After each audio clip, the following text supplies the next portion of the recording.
New California to Mexico, Arizona and New Mexico. And since you're ordering states to go, you can throw in Texas too. You can dance. Not breathing morons are afraid of attack, but Mexico is not Saudi-backed. No bombing beaners, but they might instead throw dirty sneakers at your head. Watch your hubcap. They're obnoxious, so damn obnoxious. The only threat that I can see. We got real problems, serious problems, but no one takes that to the streets. You give me Ajadalu tops. You give me Ajadalu tops night after night with your reports on unemployed beaner fry cooks. Get back to talking about China. Nobody could have done a finer job on Dubai. Do on you, Dubai, Bush guys. Do on Dubai. Do Dubai. It's a 10:01 at 560 WQAM. Happy Thursday, April 6th. No crossover today. The Humper's off to do the Wood. I mean, the Wood Memorial. The what now? Okay. The big horse race tomorrow at Saturday, whatever the hell it is, up in New York. The Wood Memorial. You better get with it, mister. If you're going to be around on a sports station, you better start learning your sports. Well, I'm starting little by little. Yeah, so I noticed. College hoops.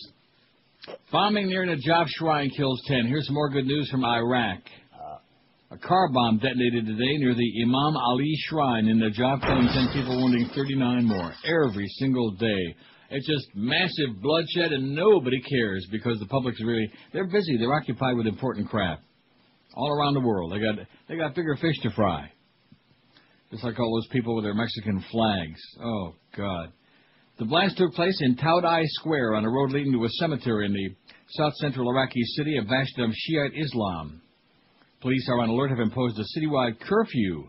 A car bomb killed more than 120 people near the mosque in August of 2003. Anyway, it's just every single day. Bodies all over the place and body parts and blood and stuff. Chaos. But other than that, things are going extremely well. Oh, we're fine. In Iraq. Fahrenheit 9/11 was on my cable again last night, and I couldn't, I watched about an hour of it again, even though I've seen it about 50 times already. Couldn't shut it off, and I wondered to myself, how could anybody watch that without having blood dripping from their lip? I mean, just wild. Oh, because, I guess in America it's easy. Propaganda, No, I guess in America it's easy to do that when you just don't give a damn. And like that bit said, if there was many people protesting and marching in the streets about important things as opposed to trying to legalize illegal immigration, then maybe we might get something done, but I doubt it. Put Joe Bell on the task. He'll take care of it. He'll take that up with the Beasleys. Boy, he is just the bane of my existence. He's your buddy, though, now. See, I got That's right. a little number there for you. Got Norma Kent after his ass, and he came in and a little tap dance, a little soft shoe for you, patted you on the back. Hey, thanks, Norm. We like George. We're going to take good care of George. Thanks, Norm. But Greg left me such a mess. Does this mean I'm going to get a bill? Yeah, $58. Same $58 that you got to pay from yesterday. So here's the deal. The money finally hit the bank there from, it was the bank's mistake, allegedly, from the people not getting paid yesterday. Right. But the people who wound up bouncing checks or getting charges for overdrafts or whatever, you're all on your own. See, if it was any kind of an honorable company, they'd say, oh, well, if there was any kind of inconvenience or whatever, we'll take care of it. Oh, yeah, right. Exactly. So you're on your own, and good luck to you, and don't be so irresponsible next time, expecting to have that money in there on payday. Here's yesterday's poll result, 1,853 votes. By the way, we'd be way ahead of the game on today's poll, except for the fact that Eric is also. Maybe he picked up what I said yesterday, took it too literally. When I talked to Hank about let's go on strike. Should have told him we were just joking. Yeah, we're just joking, Eric. Okay, so when I faxed you the poll 3 different times, the idea was, let's get it on there already, okay? I didn't want to make the phone call. I didn't want to hear, whoa, I didn't want to hear that. Just wasn't in the mood for it. So the poll only went on there like shortly before the show this morning. Otherwise, we'd have our chance for 1,000 easy on this one today, but no. That's why I faxed in the one for tomorrow already. What is this revised? I don't care about that.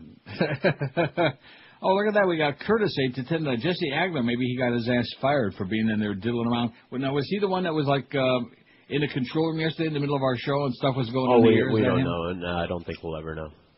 We'll never know? It was Yehudi. But he was definitely the one in there last night potchking around in our studio and using your computer. And there doesn't need to be anybody in there, Clarence. There's no reason for anybody to be in that room. Apparently there was a really good reason, but I don't know. What? What was that? They had some game or something. No, not in that room. That's in the other room. They had something. Yeah. They had a party going on. And, of course, it doesn't make any difference who it is in there. Nobody can control because it's kindergarten time. Welcome to WQAM, your radio kindergarten. It's like jump into the sandbox with us. We'll give you all a little pail and a shovel, and you can pretend like we're going to go on the merry-go-round again. I'll get around the maypole. Like those little Julios. I'm sure they'll be calling in later, Well, I can't wait. Sitting around the maypole, grabbing onto the staff of life. What do you believe about Jesus? Speaking of that was our poll yesterday. He was one of many self-proclaimed prophets, 557. Oh, and also, before I get into the poll result, I could stretch this out for an hour. Brett Oppenheim, wasn't he the guy that invented the father of the bomb or something like that? Don't be listening to Fat Boy there, okay? The purpose of your being there is to go out and sell something and to service the accounts, not to piss me off or to get me to rip you on the ear. Right? We got plenty of other people to rip on the ear. Go out and do something, okay? And don't be putting a piece of copy in here that nobody ever heard of before and then expecting me to update it for you, because do your job. I know that's very difficult to understand, being a hotshot from New York like you are, but do your job, you moron. That's M-O-E-R-O-N, moron. Because from what I'm hearing is that everybody in the building already hates him like poison. Brett from New York. Another one of our crack salespeople. Make sure you mark the tape there, Josh. You might want a copy of that. Part of the new regime, yeah. He can put that in his resume on his way to his next failure. Jesus was one of many self-proclaimed prophets, 557. That's 30% of the audience. About 30, man. Said that. He was the Messiah, 378, 20.3%. Now, the last time we did this poll, it was much higher than that, but we only had a few choices. He was the Messiah, right. 33% said that last time. So either we're like talking him out of it, or the real Jesus Christers are gone. Oh, wouldn't that be bad? He never stole a freight train, 251. He's strictly for Goyim, 156. Jesus. He was just a regular guy, just like you and I, 134. There was never any such person, 134. I hate this poll, 131. He was a homo, 60. You fairy. And he was a snappy dresser, 52. I'm a homo? That's your take on, no, not on Hank, on Jesus. Quit playing that Hank dropping already. God. Funny. Just relentless. No, it's not funny. That's funny. Yeah. Not that. Oh, there's that bubble-headed bitch again, Cynthia McKinney. With a get a real haircut, okay? If you're going to be a member of Congress, quit rocking around with that frizzy look, No wonder they try to stop her. Looks like a damn terrorist to me. Now, if you're wondering about Ariel Sharon, since it's almost Pesach now, doctors reattached a piece of Prime Minister Ariel Sharon's skull yesterday. I wonder if it was Bush's brain. Maybe they're like implanting it in his head. A day after the surgery was delayed because of a respiratory infection, they reattached the piece of his skull, so he is obviously doing extremely well. The operation was the 8th for Sharon since he suffered that debilitating stroke on the 4th of January. Doctors had removed the piece of skull during a previous operation on his brain, which they said was loaded with keratitis. The surgery that Prime Minister Ariel Sharon was supposed to have yesterday took place today, and it successfully a short while ago, Hadassah Hospital said in a statement yesterday. Sharon was taken back to his room in the intensive care unit where he's been hospitalized since his massive stroke. Remember that guy yesterday that was talking about the vegetables? About we need the cheap labor for vegetables? Yeah. Well, evidently Ariel Sharon don't need any Mexicans to work on his vegetable status. Because that seems to be what he is at this point. Mm-hmm. You see how God works? What goes around comes around. You want to be a terrorist, kill a lot of innocent people. You want to be a barbarian, then the Lord smites you. Hail God! He smotes you right on your ass, on your fat ass. I don't think there'll be any Pesadiki candy for Ariel this Pesach. But, you know what, can it really hurt when you come right down to it? No. Now, here's today's poll. We've done this one before. Probably every couple of years we do this.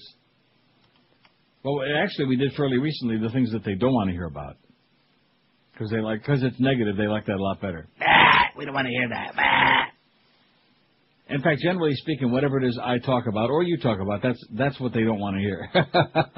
That's right. They don't know what they do want, but whatever it is that we talk, that's not what they want. That's not what they had in mind. 324 votes. We'd already have like 700 and some odd if Eric wouldn't have been such a tub yesterday and really screwed up bad. God, he frosted my ass. 324. Of all the things that Neil talks about, which is the most interesting to you? Politics, 160. I should have put on there instead of politics just bush bashing, because that's what they want to hear. That's right. I have no problem with that, because I think it's so easy. It's like falling out of bed, you know, when you're dealing with such a moron. Isn't that what it really means? Politics, bush bashing, and of course Cheney bashing and right-wing bashing and Tom DeLay bashing and all of these other things. And Coulter bashing, Miss Fudge bashing. Politics 160. Inside radio stuff 48. Well, we sure had a lot of that yesterday. Well, with people not getting paid on payday and everybody all whipped up into a frenzy. And with this place just going down the tubes. That's what I heard. It's going down the tubes. That's the rumor around the building. The new regime is just deep sixing us big time. You're doing a hell of a job, Joe. Just like Brownie Brown. You're doing a heck of a job. You like me? You like me? How am I doing so far? You like me? What a guy. Ever see him and Bob Green together? Same person. And, of course, remember what a good job Bob Green did for you. Oh, I'll take care of George. I'll take care of you. Yeah, he took care of you all right. Still feel it. Religion, 28. See, these numbers are so small because the poll only went out there like about, I don't know, whatever the hell time, 8:30. I hate this poll, 17. Food and restaurants, 17. Hockey, 17. Yeah, I'm looking back at the last time we did this poll some time ago. Hockey was fourth with 190 votes. Now, how the hell is that possible? They don't want to hear about hockey. By the way, the Panthers sealed their fate last night. Nice loss, boys. They just rolled over. 5-2. That's it. Done. Gay stuff, 11. Slots and gambling, 10. Health problems, 6. I probably should have a lot of those starting pretty soon, the way things are going. The track, 3. See, the track is a hold. There are a couple of these that are holdover from the first time. Immigration, 2. See, they don't find that very interesting. Amsterdam, solamente dos, only 2. They're burned out on that just like I am. The stock market, 2, which I don't talk about at all, so I don't know why. That's a holdover. And diet talk, only 1. They don't want to hear that Shaq lost. He went from, what was it, 365 to 319 on Balance for Life. Why doesn't Troy go and have Shaq do some spots for Balance for Life? Wouldn't that be good? Maybe is Shaq on a payroll? He ought to be for all the airtime he gets. And all the money that he's making us. That's right. I forgot about that. But Shaq, now that Shaq's in town, he's making us our paycheck whenever it shows up. He can pay my bounce. He can pay that $58 bucks. That's it. Send the slip over to Shaq. He'll take care of it. Anybody in the building that got screwed by the Beasleys yesterday and had checks bouncing or had any kind of financial charges, just send the invoice over to Shaq. He'll take care of it. Care of Pat Riley, Miami Heat. No sweat. 10:13 at 560 WQAM. Speaking about money, what if everything you thought you knew about your home equity turned out not to be true? What if most commonly held beliefs about paying down mortgage debt and traditional retirement planning weren't giving you the best chance for success? Tonight, the Financial Education Institute is conducting a free seminar for South Florida homeowners entitled Common Sense Strategies for Successful Equity Management. Would you like to learn how to pay off your mortgage in half the time, or maybe increase your spendable retirement income by 50% without increasing your current budget today? Would you like to know what you can do right now to protect yourself from a declining real estate market? South Florida homeowners are invited to attend tonight at 6:30 p.m. at the Holiday Inn in Boynton Beach, free of charge thanks to Paradigm Wealth Strategies. Visit them online at fei-florida.com or call now to reserve your spot for tonight at 954-389-8575. Be sure and tell them that Brett Oppenheim sent you by and told you to call. They will say, get serious. 954-389-8575. Don't forget that free seminar is tonight, 8:30 or 6:30. Let me say it again. Holiday Inn in Boynton Beach. This is Neil Rogers. This is 560 QAM. When it comes to entertainment, we've got the biggest personality. Neil Rogers, weekdays 10 to 2. Sports Radio 560. QAM. Hi, Tom Jicker here, show business columnist and professional celebrity mingler. I am all that South Floridians have to sate their vicarious desires about glorious Tinseltown. That's why I don't have time to write anything about local personalities. I'm out of touch with that now. Why should I write about Neil Rogers or even his 30th anniversary? Come on, I have more important things to do, like reviewing future television classics like Free Ride, 3.5 Men, and Everybody Hates Chris. I have a laugh track here I use in all of them. There. Now, doesn't that make you feel like having a cheese doodle? Besides, all Neil has for comedy are those dead air fillers after the breaks. So who cares? I gush about the big stars now. Why, just the other day I had lunch with Larry Thorge. Neil, you're out of touch, but I'm out of touch in a better way. I love brief review discs and shrimp cocktails a lot more than you. Touch So this. touch this. Yeah. 10:18 at 560 WQAM. So Tommy finally discovered that the big story was Katie Couric. He's got 45 columns in the last 2 days about Katie Couric. And then one about Rosie O'Donnell and her cruise, which Tom admits in the article. He does a little disclosure there. Full disclosure that an immediate member of his immediate family works for the cruise line. Does that tell you all you need to know right there? Okay. All you people out there, don't go on those cruises, man, if you want to come back alive. That's my suggestion, too. I've been telling you that for a long time. Let's do a quick flurry of call here, because I'm sure the audience is whipped up into a frenzy. Marlins lost last night, but they gave it a good shot there. They tried that big comeback and fell just a little short, right? Yes, they did. A little short. What was it, 6-5? Yes. They were down 6-1. They made a little comeback. I didn't see any of that. Saw the aftermath of it. In fact, I saw Frank Fort interviewing somebody. I thought, God, since he had that big mole removed, he ain't worth a damn. And then what else? And the Panthers, of course, they're all done. They got bushwhacked by Atlanta 5-2 there, and right in the Macarena last night. Not good. And other than that, it's all him. 5670560, pound 560 on the Verizon Singular Wireless line. I noticed Tommy quoted Hank from his show yesterday. See, I forgot to ask Hank about Katie Couric, but Hank already spilled the beans about when she used to work at Channel 4, and then there's the whole thing about she did the story on, what was that, a montage with Ed Odell? By the way, Ed Odell's a big fan of the show, Tommy. I hate to break the news to you. Ed Odell's a good guy. He's good people. But she was on montage, and she went out there and she to find out what it was like to be a homeless for a bag lady, and she sat out there on the street like as a bag lady, Katie Couric. And now she's making $15 million a year, so maybe she's got a little something in the sack for you. Maybe Katie Couric's got $58 for you now, George, to cover those charges from yesterday when they didn't pay on time. All right, I'll go shake them down. Call up Katie. She'll help you out. WQAM, hello. Good morning, sir. How are you? Okay. I have a somewhat tragic spy report for you. Really? I just found out that Corky's restaurant has closed. Now, which Corky's are we talking about? In Tamarack? No. The one in Pembroke Pines that he moved from North Miami Beach. Oh, no. Yeah, the North Miami Beach. Apparently he sold it in August. Seymour Paley, of course, the founder and whatever. I just found out. I went by there Saturday and it said there was a sign that said remodeling. But evidently he sold the business in August, and I guess whoever he sold it to was a lesser man, and another South Florida institution has gone by the board. What does that tell you, huh? Well, it tells me the Gentiles in Pembroke Pines didn't know a good thing. That's what it tells me. Too many goyim in Pembroke Pines. I thought they were all old Jews in Pembroke Pines. Well, I guess maybe it was too far from Cemetery Village to schlep all the way over to Corky's. Maybe that was it. I think it was getting past the traffic at Pembroke Lakes Mall. Maybe they didn't have an early bird. Well, they did have an early bird, and another great dish, the Zoptic sandwich, is no more.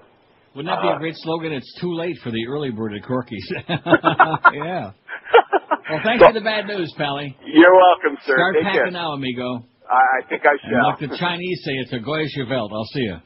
See ya. Happy Pesach. Okay. Corky's. Now, didn't I tell you when the Corky's in North Miami Beach, the previous one, when that one closed down, right, that was the signal. You know, my knee is bleeding profusely here. I just smacked it on the corner of this thing here. Mm-hmm. Can I just go get like a little, I'm sure, not asking permission. I need to. Go ahead. Got some Band-Aid music here for you.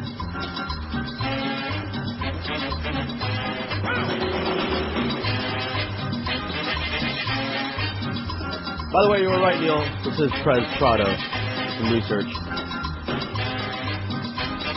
Ready for it, Josh? The big hit was Patricia Prez Prado. Now, it's not bleeding profusely, but enough that it's like cooling up a little bit. I don't want to be bleeding on the surface.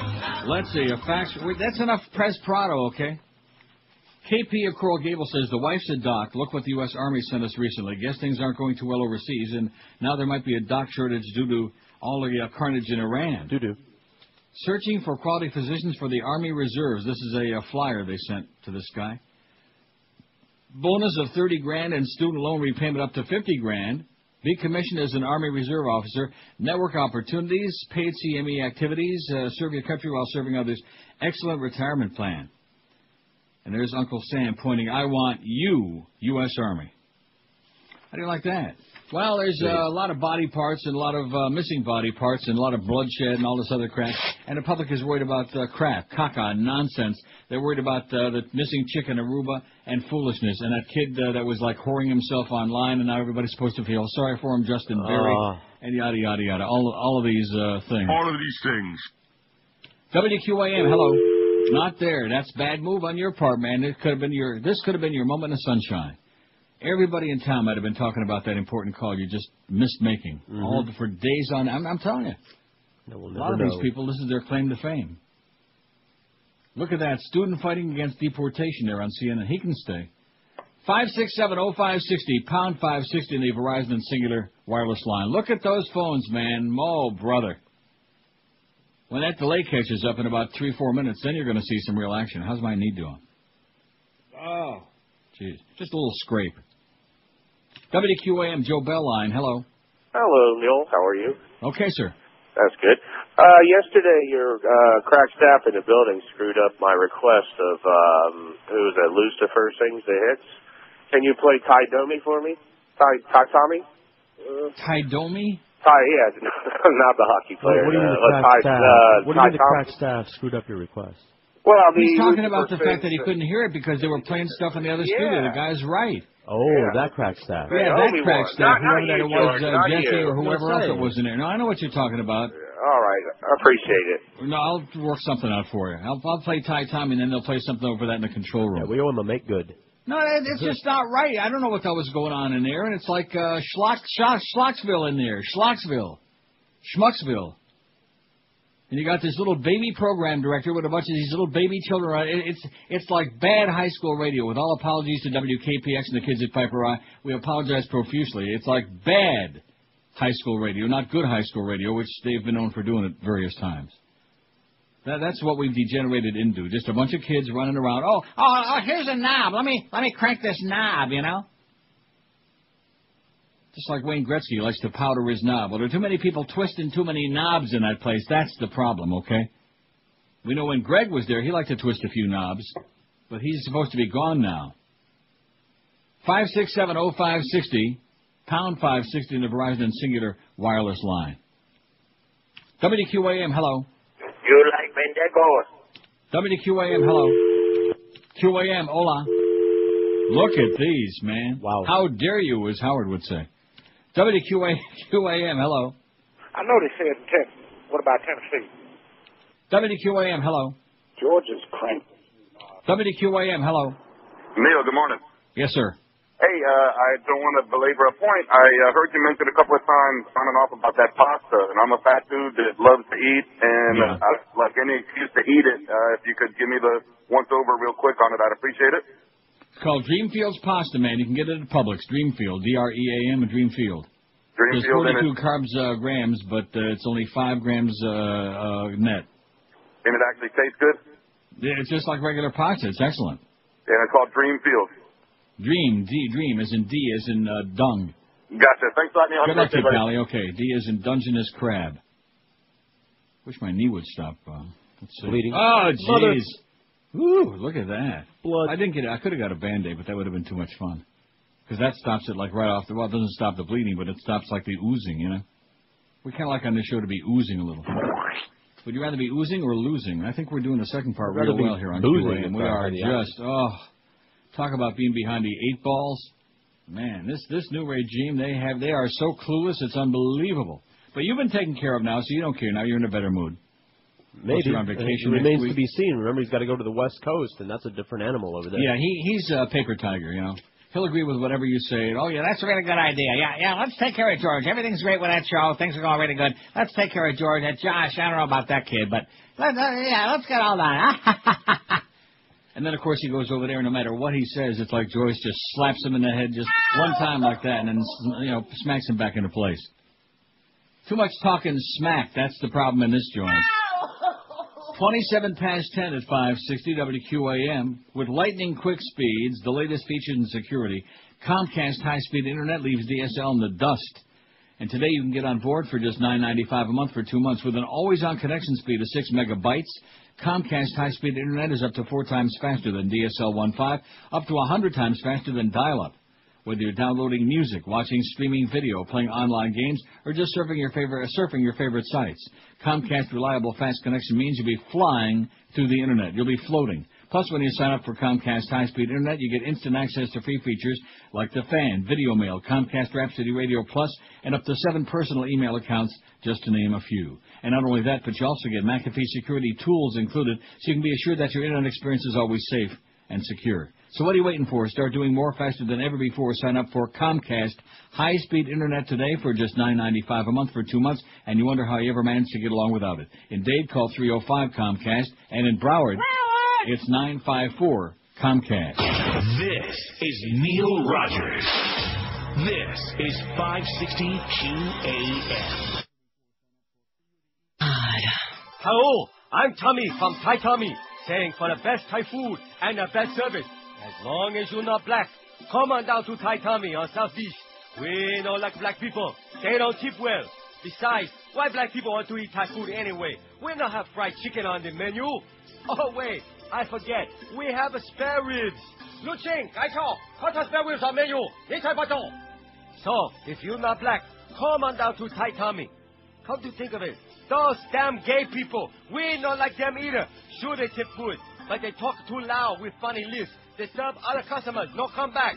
So, no gay, no black. And while we're at it, Latin people, you make reservation for 7:15. Don't show up at 8:20 and expect your table. We give it to someone else already. Latin people always late. No black, no gay, no Latin in Thai Tommy. And Jewish people, you stop bickering over bill. Who cares who have what? Pay where the I'm go. Settle outside. Take 45 minutes trying to divide a bill. We don't want you here. No Jew, no black, no fag, no Cuban. And white people, you think you're better than everybody else? Complain too much if we don't kiss your ass. You no come back. No white, no black, no Jew, no Latinos, no gays. Everybody else, for the best Thai food, come on down to Thai Tommy on the beach. Hurry before we have to close. New from Ringo Records. Satan's Baby sings Simon and Garfunkel. I am going to rip out your hair when you're dead. Life can re-blow. Satan's Baby sings Simon and Garfunkel. She died in her plane. She crashed into the ocean. It's Satan's Baby sings Simon and Garfunkel in stores now from Ringo. See, there you go, an oyster charge. I gave that guy a 2-for-1 oyster charge for this guy. Mighty whitey. Don't bug us anymore. Okay, here's the facts right off the bat, a little kind of a sour facts. For the poll, please add local Miami/South Florida politics/gossip. If you want gossip, read Joni Fleischman's column in the Herald, okay? It's full of crap, but we don't do a gossip show. Or Jewish stuff. Oh, there you go. Put Jewish stuff on there. All right. Okay? Oi! And then it goes on. This is the part I love in this facts. Also, why is it that you give a report on the deaths in Iraq every day? What exactly is your point? What exactly is my point? How about what vaguely is my point? That it's a bloodbath that we created. In addition to which it says, we know you were against going there in the first place. No, not going there isn't the term. It's called invading in the first place, based on a pack of lies. Invading, not going there. What is it that you want us to do now? If we pull out, it'll just make things worse. If you're just trying to point out how bad it is, there are much worse places such as Darfur. Well, that's what we ought to be doing, is telling the Iraqis, hey, you think things are bad now? We're going to send your ass to Africa. How do you like that? Darfur isn't our fault. We didn't create that situation. Exactly. It was that way before. We didn't go in and invade and take a place where people were living relatively a decent semblance of a life and turn it into a bloodbath. That's the difference. Not that we're doing anything in Darfur. That's beyond it, because nobody cares about that, because those are dark folks in Africa and nobody cares. That's just the way the world is. You know, all this crap about never again. Right. If it's the Jews, if it's the Schwarzes, whoever it is, we just don't care. That's the world for you. What exactly is your point? I think the point is pretty clear, okay? And since the media just kind of like sloughs it off, I figure it's just, and it only takes a few seconds every day at the beginning of the show, just like we talk if there's dead American servicemen, since the media doesn't feel that's a news story anymore anyway. Because I wanna. How do you like that? Because it's my show, and because that's what I wanna. for about 15, 20 seconds at the beginning of the show every day. How do you like that? As if I have to owe you an explanation of why I say this and why I do that and why I hate South Florida. Whoever sent the facts, you're a part of it. Okay? Unhappy Pesach to you. Jewish stuff. I hope you gag on your leftover Hamantaschen from Purim. How do you like that? Why do you do this? Because I wanna. 423 votes on the poll. Boy, we'd have 1,000 already if it weren't for Eric. See, he's just trying to make life difficult. We don't need any help, Eric. We already got Joe Bell. And Chris Jones. Don't forget about him. Boy, we got a guy coming in. Oh, man. You got to love this guy. Of all the things that Neil talks about, which is the most interesting to you? Politics 200 means bush bashing. Terrorist. Maniac. Moron. Bozo.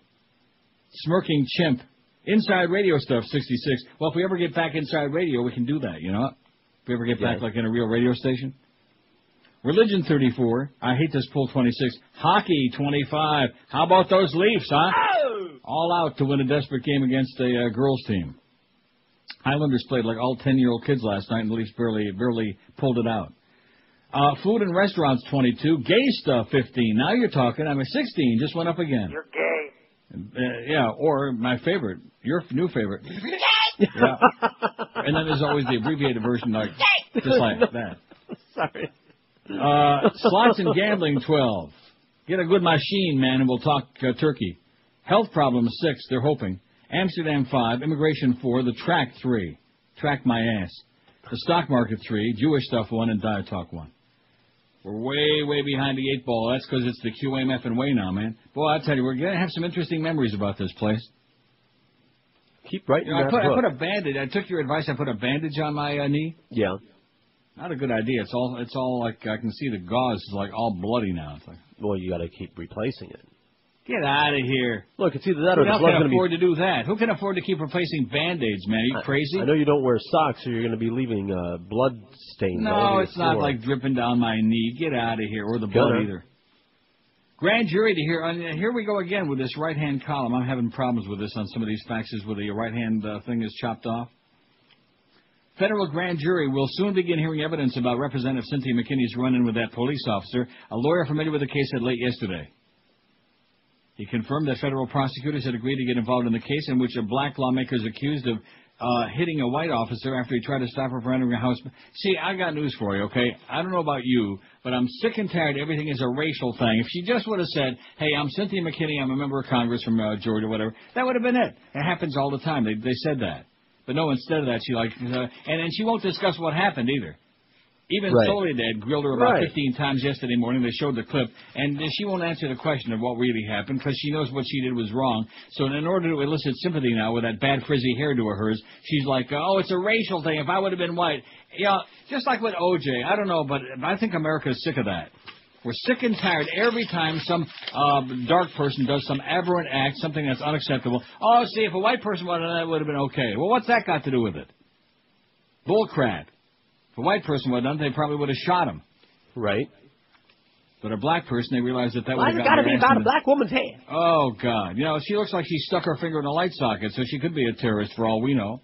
Maybe the batteries in that bomb she had ready to go off, maybe that's what got her hair all frizzy like that. Get yourself a real hair. She had no name tag on. Like this guy's supposed to know her with her new do. She's got a new do. They got to know my face. Yeah, well, I don't want to know your face. How do you like that, honey? Go back to Georgia, you bitch. God. Everything like with O.J. Murders 2 people in cold blood. All the DNA evidence. It's as plain as could be. Even Sherlock Holmes didn't need to be called in for that one. And it's a racial thing. Yeah, right. Of course it was. 5670560, pound 560 on the Verizon Singular wireless lines. They're real quiet because it's coming up to Pesach and Easter too. Don't forget. And they're really pissed off because I chastised them for that Ash Wednesday thing. I still don't believe that people really do that. I think you made that up just to aggravate me. That's what I did.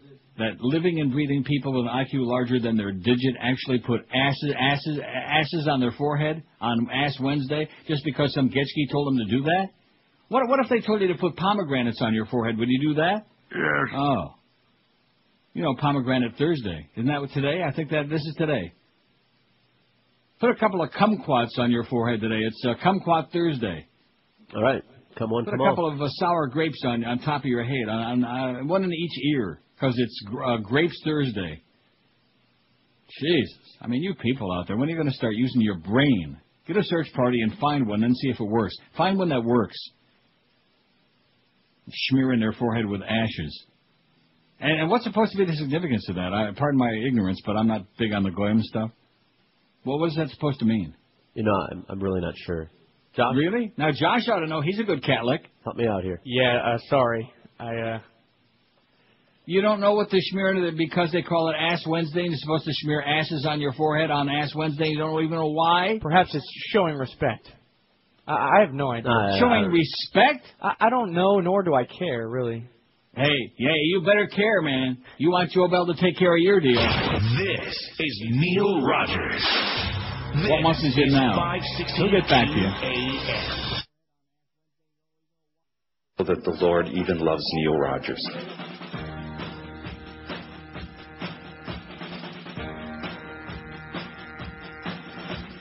Everybody's going back to see Mel's movie now. Mel's hit movie about the crucifixion. Just get past the violence, the movies come back now. Families go see the crucifixion. All that he went through, it's only fair. Making this movie was no cross to bear. So come on, watch the crucifixion with me. Do you ever wish that your family and friends knew their Bible verses better? Absolutely. Well, I have the answer to your prayers. From the makers of You Sank My Martyr comes a game the whole family can enjoy. Crucifixion! Crucifixion is not just fun to play, but it forces everyone to know their Bible. And it's easy to play. First, someone picks a word or phrase from the Bible, and the rest of the group takes turns trying to spell it. But be careful. If you pick a wrong letter, your little Jesus doll gets nailed. I'll take a guess. How about a K? Nope. Sorry, Billy. I'm sorry, Jesus. After 3 nails and 1 spear to the chest, everyone loses. But don't worry, in 3 days you can play again. So run down to your local Crucifixion toy store and grab up your very own copy of Crucifixion. Why not play tonight? Comes with a small Jesus doll, nails, and a tiny spear. Fake blood, wooden cross, and hammer not included. Crucifixion, a product of Trinity Brothers. 10:45, so rather than listen to a bunch of fairy tales, I looked it up myself. You know, sometimes you got to do it yourself. Josh was Googling it, too. I done it. Ash Wednesday. This is from the Catholic Encyclopedia. Although my margin again, I'm having a margin problem here. I don't want to do that on the air again. Sounds marginal. With that. The right-hand margin is like chopping off. The Wednesday after Quinquagesima Sunday, which is the first day of the Lent fast. What the hell is that? Quinquagesima. What is that? I don't even know what language that is. I don't even know how to... Huh? Probably is that Latin? That must be. The name Dies Cinerum, Day of Ashes, which it bears in the Roman Missal, is found in the earliest existing copies of the Gregorian Sacramentary. That's named after Jeff Gregory, and probably dates from at least the 8th century. Oh, they really knew their crap back then. On this day, all the faithful, according to ancient custom, are exhorted to approach the altar before the beginning of Mass, and there the priest, and of course we all know about the priest, dipping his thumb into ashes previously blessed, marks the forehead, or in case of clerics, upon the place of the tonsure. Well, what is the tonsure? You got the encyclopedia page. Tonsure? Of each of the sides of the cross, saying the words, "Remember, man, thou art dust, and unto dust shalt return." The ashes used in the ceremony are made by burning the remains of palms blessed on Palm Sunday the previous year. In the blessing of ashes, all four prayers are used, all of them ancient. The ashes are sprinkled with water and fumigated with incense and peppermints. The celebrant himself, be he bishop or cardinal, receives, either standing or seated, the ashes from some other priest, usually the highest in dignity of those present. In earlier ages, a penitential procession often followed the rite of the distribution of the ashes, but now this is not prescribed. There can be no doubt that the custom of distributing the ashes to all the faithful arose from a devotional imitation of the practice observed in the case of public penitence. But this devotional usage, the reception of sacramental, which is something... this doesn't make any sense.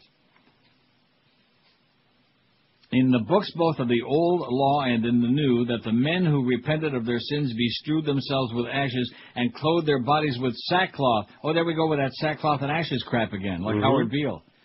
Now let us do this little, at the beginning of our Lent, that we strew ashes upon our heads to signify that we ought to repent our sins during the Lenten fast. That's what they say. And then he enforces the recommendation by the terrible example of man versus something or other. Oh, a man who refused to go to church for the ashes on Ash Wednesday and who a few days after was accidentally killed in a boar hunt. How boring.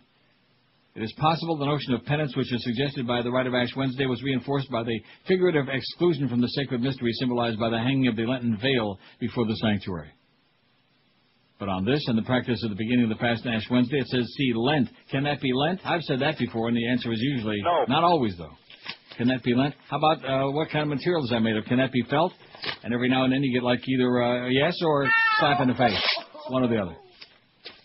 5670560. You see, it's a religious show, baby. We're learning about religions, man. We're learning about all these foolish things that people do because somebody told them to do it.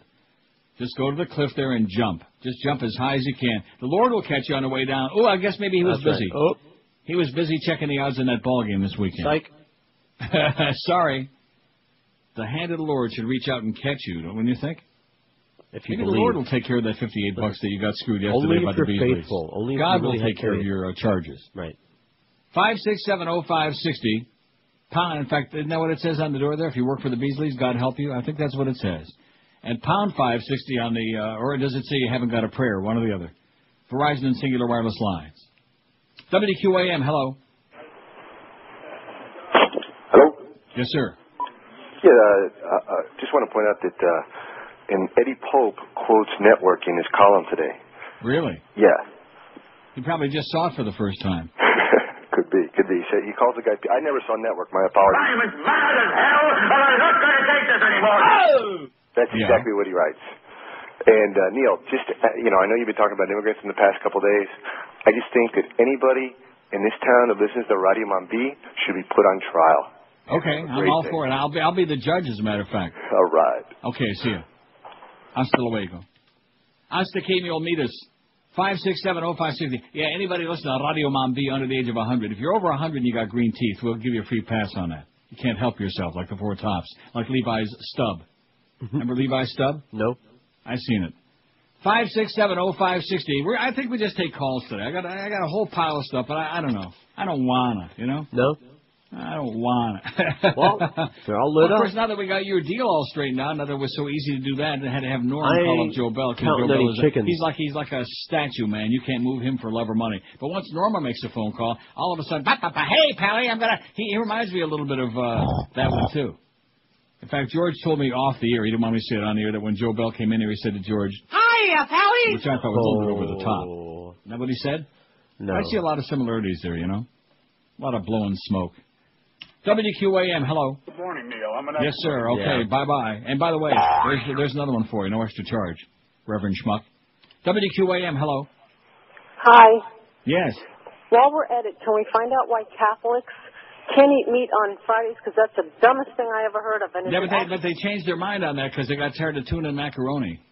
But I have a coworker that swears by it, and I'd like to set him straight. Is it a woman or a man? A man, and he swears by it, and I'd like to know, ask George, is it actually written in the Bible? Of course not. Okay. Tell your guy there he went out with knickers, okay? Tell him it went out with Pat Boone and white bucks. Okay, but look it up for me and let me know. Okay, I'll look that up too. Macaroni and cheese. Please. I remember when I was in school, all the Catholic kids, it was Friday. Oh, gee, we got to have macaroni and tuna casserole again? Jesus Christ. Yeah, well, he's the one that told you to do it. But he didn't. Let me say it again. I have no idea why that was. They make stuff up. Right, that's right. People make stuff up. It's just like that crap about it with the dietary laws from thousands of years ago when the Jews didn't want to eat pork because they were getting tricky noses. I'm telling you, man, that's what it's all about. That's why the Jews and the Italians had the big noses, because they were eating pork, uncured, uncooked. They didn't have ovens that were real good. They had no microwaves back then. No refrigeration. That's correct. And so as a result, and that's why the milk products and the dairy products, they get like agita from that. They get the green apple wild step. Green step. The wild apple green step. That's where that name Greenstein came from. All this stuff, man. I mean, here it's the year 2006, for Christ's sakes, if you pardon that expression. Boy. Jesus, God almighty. And there's all these millions of morons. Fierce determination. See, like that one there. running around doing stuff because some Getchkis thousands of years ago were ignorant, or because they had didn't have no refrigeration, no sanitation, no antibiotics, none of all of these things. Just like these clowns. Oh, we're going to kosher the house. And, you know, there's only one question for that. Why? Remember that? Oh, yeah. Cheryl at IOD, our former friend there, Cheryl, Jewish Cheryl, sent her kid off to a kibbutz in Israel. Which, first of all, why would you want to do that? Unless you want to get rid of the kid, I guess. To Jewify her. Yeah. And so when she comes back from Israel, because she had been so duly brainwashed over there, oh, we're going to kosher the house this weekend. And, of course, that didn't last. That lasted about 5 minutes. Got to be kind of a pain in the glass. God, stop doing such nonsense because somebody tells you to do it, okay? And all you Getchkis out there, all you Hasidim, man, with the beards down to your kneecap, at least use a little left guard and a little right guard. Christ almighty. No wonder the Goyim are getting upset. A little body, and now that you don't have to worry about dropping the soap now that we got body wash. I mean, once upon a time, that was a good excuse. Although the Hasidim never needed an excuse about dropping the soap because they were reproducing like rabbits. That's another reason why. You notice the Catholic Church and their view on this immigration thing, the Pope, oh, he wants the Mexicans, all the Latin Americans flooding into this country. Yeah. Because instead of 300 million people, we can have like 3 billion people in about 5 years the way that they reproduce because of the fact that they're good Catholics, man. They listen when the Pope speaks, they're like, you will follow the orders, and they do. They goose-step right along. All those schleppers. And, of course, you notice, though, I was never aware of that until this latest, because, I mean, whoever paid attention to ragheads, you know? Right. But now we find out the Muslims reproduce like rabbits as well. That's why, like in all of those Muslim countries, like more than 50% of the population is under 15 because they're making babies like they're cranking them out in a factory somewhere. When in doubt, they're cranking them out. They had a guy last night on Wheel of Fortune, this dark-complected guy. He got like 7 kids. 7 kids. This guy, like maybe 35, he's got 7 kids. And Pat says, I guess you do get home on leave fairly often then, huh? And everybody went, yeah, like that, you know, because we don't like heavy humor on that show, just like a little few yucks. Don't want to overdo it, Pat, because then they'll expect it all the time. See, he and Vanna are perfect for that show, because basically they do nothing. You know what I mean? Oh, I know. She hits the letters, and, you know, it appears that when she hits it, I don't know if that really works or not. I don't think she has anything to do with it. No, I don't either. But they wait for it actually. Right. They wait for her to touch it. By the way, she's almost 60 years old, Vanna. She's 57. He's 59. We discussed that a couple of weeks ago. But everybody I tell that to, like, oh my God, how did you find that out? We Googled it. How did you find that out? It's an ancient Chinese secret. Oh, brother. Yeah, let me tell you again. Just if you want to tell how old somebody is, look at their feet. I always wondered why you were like so obsessed, had this foot fetish. Look at their feet. You can mess with the face. You can it's kind of hard to get a foot lift. You know what? You can get a facelift. You can get a nose job. Ever get a foot job? This is Neil Rogers. This is 560 QAM. This is the Neil Rogers Show. This is your brain. Oh, my God. Any questions?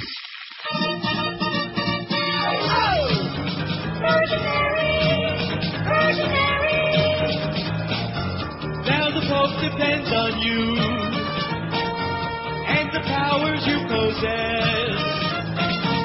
Since you saved his life with your flying scissor knife, he's got a job for you to do. Oh.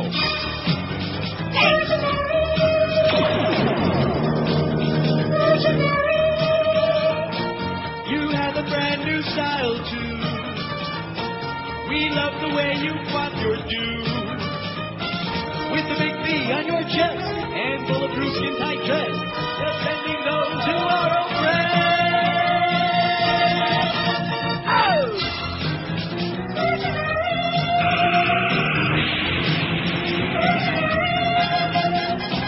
Moves with the speed of a gazelle, sends the bad guy straight to hell. When a building starts to glow with your image, then we know you're crushing crime with one mighty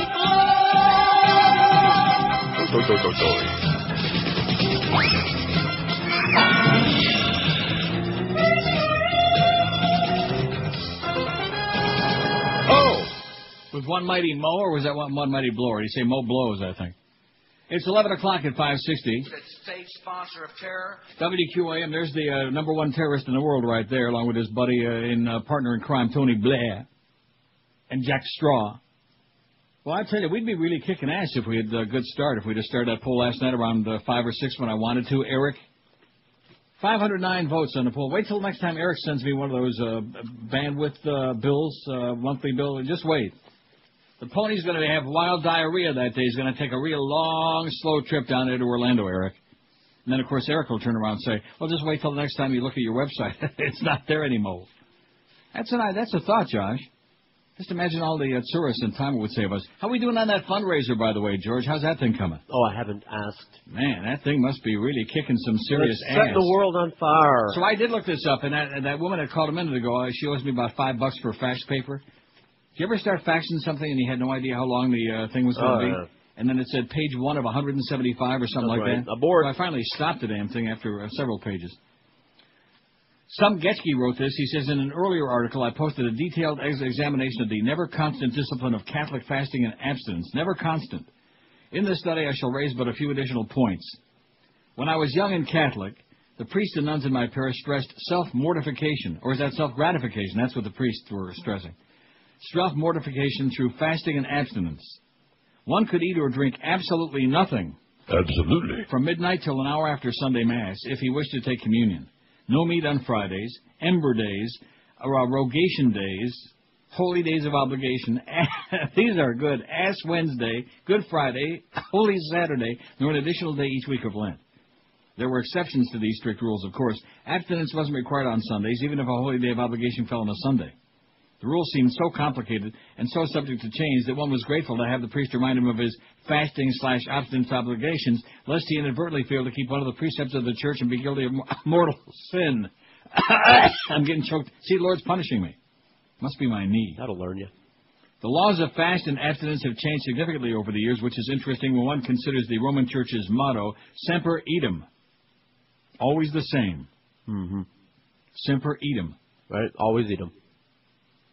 No doubt the Catholic apologist will be quick to remind us that fasting and abstinence are matters of church discipline, and as such are subject to revision from time to time. He would, of course, be correct. I was able to find no dogma concerning Lenten fasting or abstinence, no divine command that's believed as a matter of faith by all Catholics under threat of anathema. So why do Catholics believe it necessary to keep the law of fast and abstinence? Aha! Now we come to the long, convoluted answer that goes on for 400 pages. Oh, it's even got some biblical quotes. All right. Lay it on us. God gave Moses 10 utterances. You know what the first one was? Yeah. I see you stepped on it. No, that's right. Yeah, sorry. Or commandments to pass along to the Hebrew people. The Hebrew people, not the Goyim, the Hebrew people. You better get with it. Plan. Yeah, you too. You better make yourself right with the Lord, mister, you butcher. You murderer. You got to adjust. Yeah, adjust this. Over time, he expanded these utterances to include 613 laws that were binding on all Jews. Violations of these laws were sins. You better go home and kosher your houses right now, all you sinners. Gary Sarner will tell you how to do it. The Lord God, in fact, that's why I don't have time to service any accounts or sell any either, because he's busy koshering the house. He's koshering the world. The Lord God expected obedience and established specific punishments for violations of the various laws. See, there's that song again, Billy. It ought to be our theme song, Billy J. Kramer, Little Children. Only little children would listen to crap like that. He expected obedience. See, Right. Oh yeah, you got to obey the Lord. You're all going to burn in hell. You're going to die someday. I'm dying over here. I've done everything God has ever told me to do. Yeah. These punishments range from monetary fines to the death penalty. God is merciful, however, and he provided means to make atonement to avoid the more severe chastisements of the law. The Roman Catholic Church, in a display of hubris, established its own set of commands, the 6 precepts of the Church. Hubris. In other words, they had some stinking nerve to do that. In fact, I think one of the earlier Jewish princes, one of the old Jewish Israeli princesses said, boy, does he have a lot of chutzpah. The Roman Catholic Church had 6 precepts of the Church, just like the God's commandments. The precepts of the Roman cult also carry penalties. Oh, I love this, the Roman cult. To die without atoning for a violation of one of God's laws is to be damned for all eternity. Damn it. So also it's with those who die without absolution for breaking one of the RCC's precepts. The RCC. This is good stuff. That's like the RCMP, but this not sounds exactly. like some heathen like you guys. Mm-hmm. According to the RCC, the Roman Catholic Church, to commit murder is a mortal sin. To commit adultery is a mortal sin. To violate one of the precepts is a mortal sin. You see? The Catholic Church set itself on a par with God himself, for to break her laws carries the same penalty as to break his laws. This does not bring to mind the account of Lucifer's fall from grace. How art thou fallen from heaven, O Lucifer, the son of the morning? How art thou cut down to the ground, which didst waken the nations? Waken and weaken. Didst. For thou hast said in thine heart, I will ascend into heaven, I will exalt my throne above the stars of God. That's Neil, God! I will sit also upon the mount of the congregation in the sides of the north. I will ascend above the heights of the clouds. I'll be like the Most High. That's what George is trying to be. Yet thou shalt be brought down to hell, to the sides of the pit. That's from Isaiah 14:12 through 15. The Catholic apologies. I see, I'm still trying to find out about the meat. Oh, here we go. No, I still can't find it. Basically what this is all about is they just made it up as they went along. Here we go. Some Catholic apologists might declare that it was never a sin, certainly not a mortal sin, to eat meat on Fridays.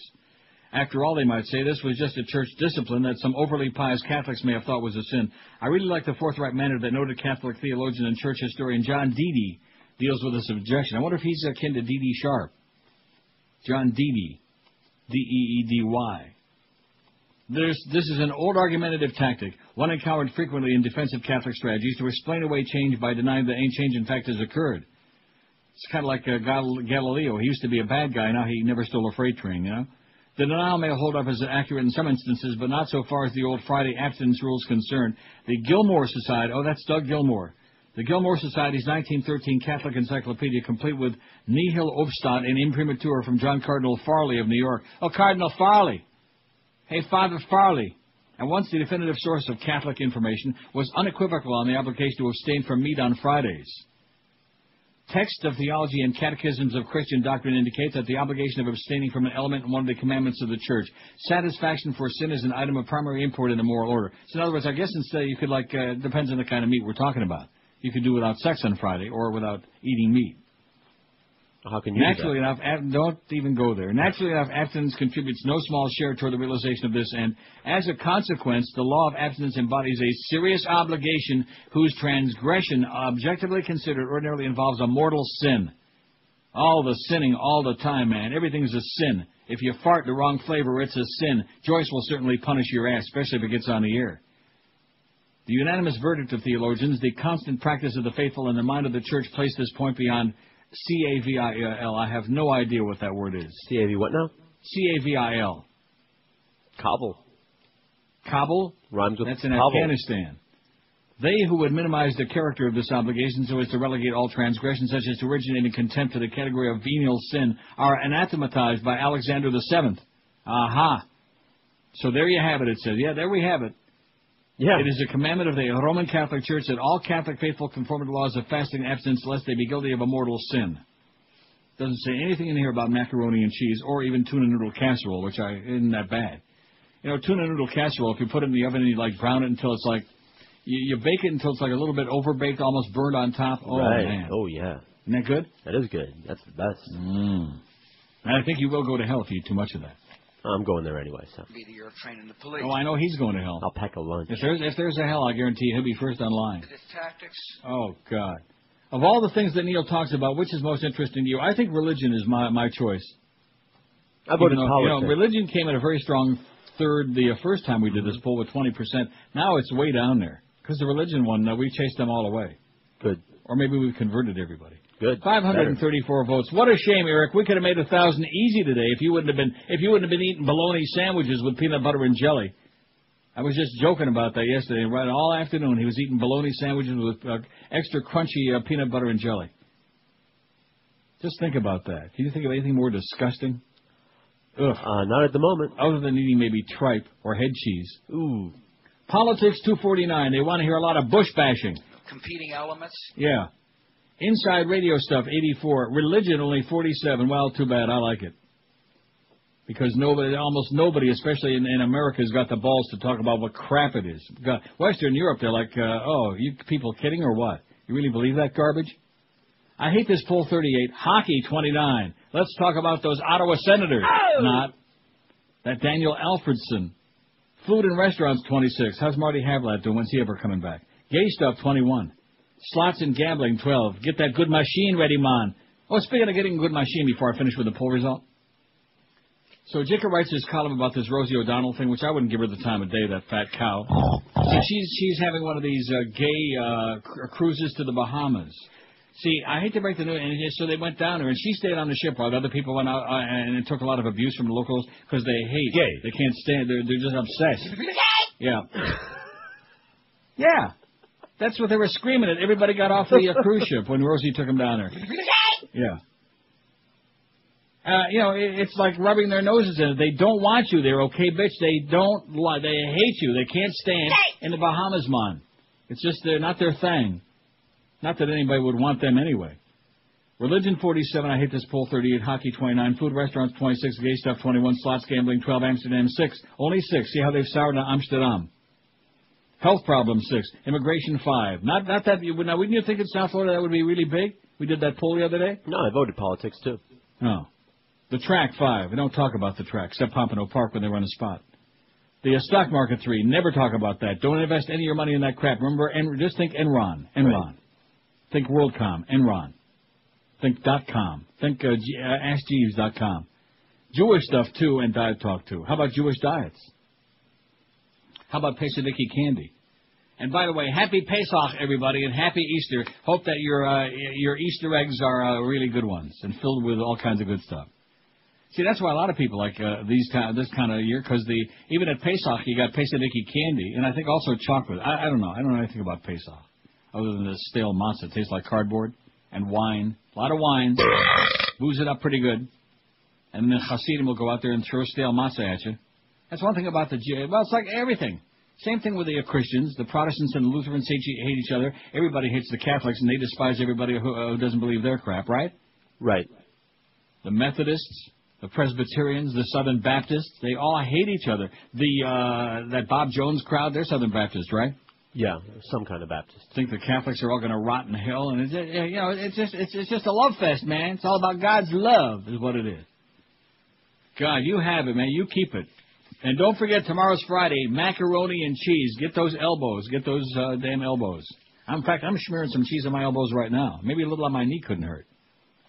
Yeah, I took like a little, not big. I don't want to get you like emotional about it, but just like a little chunk out of my kneecap. Yeah. Ooh. Did you eat it? Oh, God, it's missing. It's MIA. I see. Long gone. No, there's just like a little hole there. I mean, that probably fits in with the show. I got a holy knee. What's wrong with that? Maybe it was blessed. Maybe the priest kissed it. You notice how they always want to put something in your mouth? I was just reading that thing before, and then, of course, if it's not that, it's the little wine and the wafer in the mouth. That's right. Get on your knees and open your mouth, stick your tongue out. Yeah, there you go. And I got something for you. Yeah, I got something good for you. Uh-huh. Close your eyes. 11:13 at 560 WQAM. Being outdoors a lot in South Florida, you better get some really comfortable shoes because you do a lot of waltzing around. So the only place to go with them Tootsies is Brandy Shoes in Pompano Beach. They carry all the top brands in the shoe business. Florsheim, Echo, Mephisto, Rockport, Hush Puppies, New Balance, tons of other name brands in all sizes for men and women. I really mean all sizes, even wide widths and hard-to-find sizes, too. They're right there on the shelf ready to slap on your feet when you do your shoe shopping at Brandy's. They're the largest independent shoe retailer in all of South Florida, and when you see the selection and value you get at Brandy's, you'll understand why I rave about them all the time and have been for years. Talk to our friend Arnie at Brandy's. He'll make sure you get the right-fitting shoes for your feet because a perfect fit is what it's all about. Brandy's isn't like those department stores where it takes forever to get waited on, and then when you pick out a style, they say, oh, you got to be kidding, we don't have that in your size. The only thing they do with Brandy's is shoes. So you never have to worry about size, selection, service, and certainly not about price, because when it comes to price, Brandy's is unbeatable. You'll find Brandy's at 1290 North Federal Highway in Pompano Beach between Atlantic and Copans Roads on the east side. You can't miss it. Brandy's is open every day of the week, Monday through Saturday till 9, every Sunday till 5. And this week is a super time to buy SAS shoes at Brandy's. Be sure and tell them, by the way, that Brian Schmutz sent you when you go to Brandy's. Brian Schmutz. Save $20 to $40 a pair on all great men's and women's SAS styles this week. So be sure to get your ass into Brandy's this week and save a lot of cash, or do your shoe shopping right there on your fat ass. Just go online at brandyshoes.com. This is Neil Rogers. This is 560 QAM. Sports Queer Radio is what the Q's for. QAM. Jesus Christ! Christy! is gay? Say it ain't so. Gay. Jesus. No, Charlie. Is he related? That's his brother, good brother. Gay. Jesus. Gay! Ain't no such thing as a gay Republican. Gay! Ain't no such thing as a gay Christian. Gay! Charlie Crist is not gay. Now finish your Kool-Aid. Gay! Gay! He's running for governor. Governor of what? The Leather Chaps Club? No, he was. Jesus Charlie Christ for governor. This message paid for by Christians with secret Republican sock puppets. Oh, no. It's 11:18. Hey, Charlie. You fairy. 11:18 at 560 WQAM. Happy Thursday to you. Now, it's good intentions here, whoever sent this fax. How many articles have I read about this? I mean, this is ancient history. This is more ancient history than the stuff about the Romans I just got through ranting on. And it says, Bush bashing, exclamation, like this is going to please me, and with all due respect. Scientists doing climate research for the federal government say the Bush administration has made it hard for them to speak forthrightly to the public about global warming. The result, researchers say, is a danger that Americans aren't getting the full story on how the climate is changing. How many stories have I read on the air and how many on our website in the last 2 weeks? About 30, man. At least about that, right? Right. Good God. An ideology of... Right. That right-wing Yoski ideology, excuse me. 5:55 and we're almost to 666. It's the Antichrist show. I think I can play that one voicemail where the Antichrist. Hello, Neil. I would like Nell. to ask you a question. My son was watching your program on the on Whammy on Miami. The date was the 15th, and I would like to know if you're some kind of Antichrist or something, because now my son wants to worship the devil because he thinks he's cool, and he also wants to dress as ladies and put lipstick on now. I don't know if the whole channel 69 is the Antichrist channel. Please, I'm really concerned, and I would like to know if you're the Antichrist. Thank you. And please, if I see you somewhere, I wouldn't even stop and give you water, because now you turned my son into a faggot, and you made my son the Antichrist. Thank you. And have a nice day. She's thanking you for it. Yes, I am. Yeah, and have a nice day too, sweetheart. She's a real a rocket scientistess, a real smart lady. I did say I had some stuff. Yeah, I'll intersperse. I want to take thousands of calls today. I'm just in the mood for that. I don't know what it is. I got a hair up my ass, and my knee is skint. I skint it, and my knee too. And I put another during the break. I put another piece of paper towel on there. I moistened it, and I stuck it on there. And it's got like a little red spot. Kind of like that chair we used to have at IOD. Oh, man.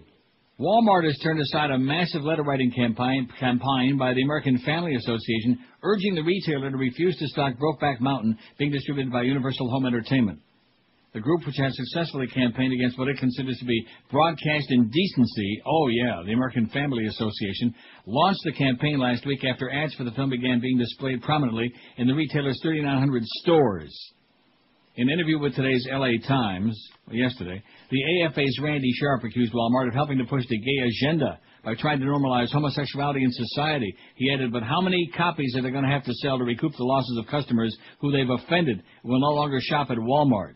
But a Walmart spokeswoman replied, the fact that we're offering the movie is not an endorsement of the content of the movie or any specific belief. We simply offer the latest titles that consumers want. How do you like that? All right. Well, that's your buddies at Walmart. Good. I'm glad that the Goyim are going after them. Good. Excellent. Maybe they're going to, boycott your ass, you morons, you fools. And speaking of fools, see, this is the thing that really cracks me up. Now, Elliot Spitzer, the next governor of New York and the next president of the U.S., Elliot Spitzer has gone after a Cheap Channel and these other payola people. And the FCC, of course, he's really pissed off at them because what they've done is the FCC, like every other government agency, all they want is your money. In other words, if you pay them a certain amount of money, they'll just go away, no matter how many laws you broke. So Clear Channel, they're used to it. They have a lot of experience because when it came to all their indecency complaints, they just came up with a number, them and infinity. And, here, how's this sound? We'll give you $8 million. Oh, okay. And then they just drop everything. So it has nothing to do with really being concerned about the public or protecting the public airwaves or any of this crap. It's just how much money can they hold you up for. That's what it's all about. Am I right? Absolutely. Right. And the latest example, Clear Channel has offered to pay $1 million as a settlement with the FCC over their ongoing payola probe, according to the San Antonio Express News. Oh, San Antonio, the new home of the Marlins.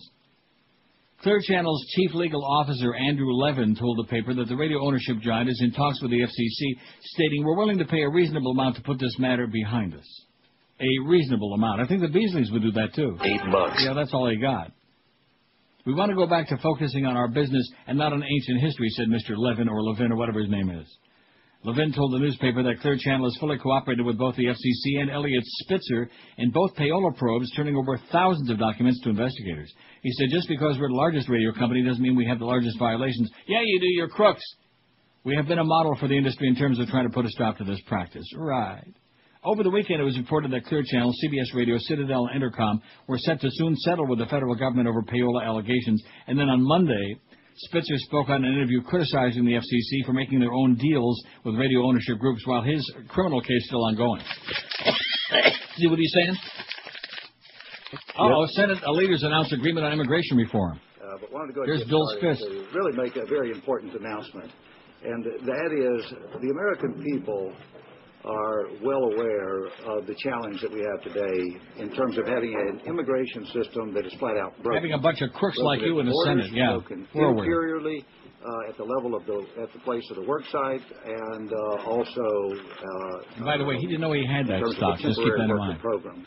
In October of last year, I set out a 2-week plan that is being fulfilled Talk this about week, ponderous. where we would start with a strong border security Cut to the chase, bill, okay? build Yahoo. that out based on the Y'all tremendous redneck. work Get to it. under our inspectors, Senator Specter's Senator Judge tremendous Specter, leadership. Build that out with a more comprehensive bill, Bush looking at Inspector. worksite enforcement, interior enforcement, and a temporary worker program that does address the 12 million people who in this country are undocumented. The good news is that because of the hard work of the people who are with me, we've had a huge breakthrough, which will allow us to pivot in the next several hours that will lead us to the conclusion of passing a very important bill. I'm going to turn to my colleagues, I guess initially Senator Specter, and then, well, I'll turn to Senator Specter and Senator Kennedy to reflect what this alternative that has come forward is all about and the implications for the country. It can only be really but bad also news. For the 250, 300 million And there's people Lindsey Graham who will back be there affected drooling both pepperoni now juice down and his people in South the future. Carolina chin. Look at that. The leader. I don't know who have to say anything more if Senator Reid is here. Senator Frist has accurately characterized the situation as a breakthrough. And, break this. Yeah, they found the bullet on the stretcher, by the way, George. Of the senators who are here today. Yeah, I heard. It's still twisting and turning. Republicans and Democrats and the leaders and the ranking member of Judiciary. Let me know when he says something, will you we please? have worked through a great many problems, starting with McCain-Kennedy and Kyle Cornyn and the Hagel legislation. And I think we produced a good bill, but not a perfect bill. Regrettably, we haven't been able to have amendments offered to it. So we needed some modification. Oh, this is more than I can handle. You wonder why people aren't interested in politics? Just ponderous. Bada-beep, bada-boop, bada-bop. Wow. It sounds like Joe Bell, for Christ's sakes. Bada-beep, bada-boop, all over the place. Just say something. Just when in doubt, spit it out. More than 5 years. You old turd, you silly-ass person with your magic bullet theory. Oh, God. See, if we just would have threatened Iraq with a bunch of magic bullets like that hit one of them and then like twisted and turned and then start hitting a bunch of other people. But they can deflect them with magic carpets. Then they will fear us, okay? Then they will fear us. Although maybe they ought to fear you. 584 votes. What a shame, Eric. Boy, you really stuck it to us, man. You screwed us big time today. Did he call and apologize? Did he send you a message in the chat room? No. See, I'm just crestfallen. No. Because I screwed up so bad. Neil kept faxing me that because I knew he wasn't paying any attention to it. And so I kept faxing it probably at least 3 times. Maybe, I think more like 300 times. And then finally, when you called up and bitched him out and threatened to release those naked pictures, then finally he said, okay. And then I came back in here from the tea room, and there it was, like magic. 27 past 11 at 560 WQAM. We got Geldy again today. Oh, my God. Too much Geldy. Too much Geldy. Panthers are done, okay? Get with it. Somebody go out in the hallway and yell, the Panthers are done. They're toast. So we got Geldy on there giving us a song and a dance at 2. Mad Dog at the Masters in Augusta at 4. And then Hurricane Hotline at 7. 8 o'clock, Curtis Stevenson's got 2 hours tonight, 8 to 10. As opposed, what did the old schedules say? Already Schmidt canned it. Well, no, I don't. Do you want me to reach for it? No, I got it. Oh, as opposed to Jesse Agler, who's been suspended for posking around in our studio. And then Eddie K in Vegas, 10 o'clock tonight. Hasn't he been suspended? Although Josh likes him a lot. Josh said he's okay. Said he never turns him down. Hey, if you think you have termites in your home, you need to call Ridded Pest Control today for a free termite inspection. Ridded Pest Control uses an amazing orange oil treatment that kills termites and termite eggs 100% on contact. They're gone right now. If you have termites, it's the best possible way to get rid of them. You don't have to tent your home either. None of that circus routine in your hood. No worrying about poisonous gas. No move-outs. No hotel stays. No worrying about food or pets in your health. At Ridded, they treat your home with this amazing orange oil. You don't have to leave at all. In fact, when they're done treating your property, the only thing left behind is the clean scent of oranges for just a few days. You want to lick the ceiling. It's true. If you have a termite problem, call Ridded Pest Control right now and find out about this amazing orange oil treatment that kills termites and their eggs 100% on contact. No tenting, no BS, no kidding. For a free inspection, call them right now, toll-free, 1-800-447-4348. When you call, be sure and tell them that Todd Dreck told you to call. They'll drop the phone right on the floor. 1-800-447-4348 for Ridded Pest Control. One more time for the West Coast, and believe me, they got some real pests over there. 1-800-447-4348. This is Neil Rogers. This is 560 QAM. Catholic for 15 fucking minutes. Is that so much to ask? Yes. Crack smoke coming out her nose. Whitney's got an 8-ball in her family hose. Can't get off the pipe. Her hair is a riddle and her teeth are rotten. But Whitney still keeps using lots of drugs. And when she's high, she thinks that she's covered with bugs. The Inquirer has pictures of all of Whitney's drug paraphernalia. Needles and spoons, mushrooms. Whitney turns her mansion into a crack den. It won't be long till she's sold off to rehab again. Because there's crack smoke coming out her nose. Whitney's got an 8-ball in her pantyhose. Hubby Bobby Brown wants Whitney to start working on personal hygiene. 'Cause she's not clean. And the smell is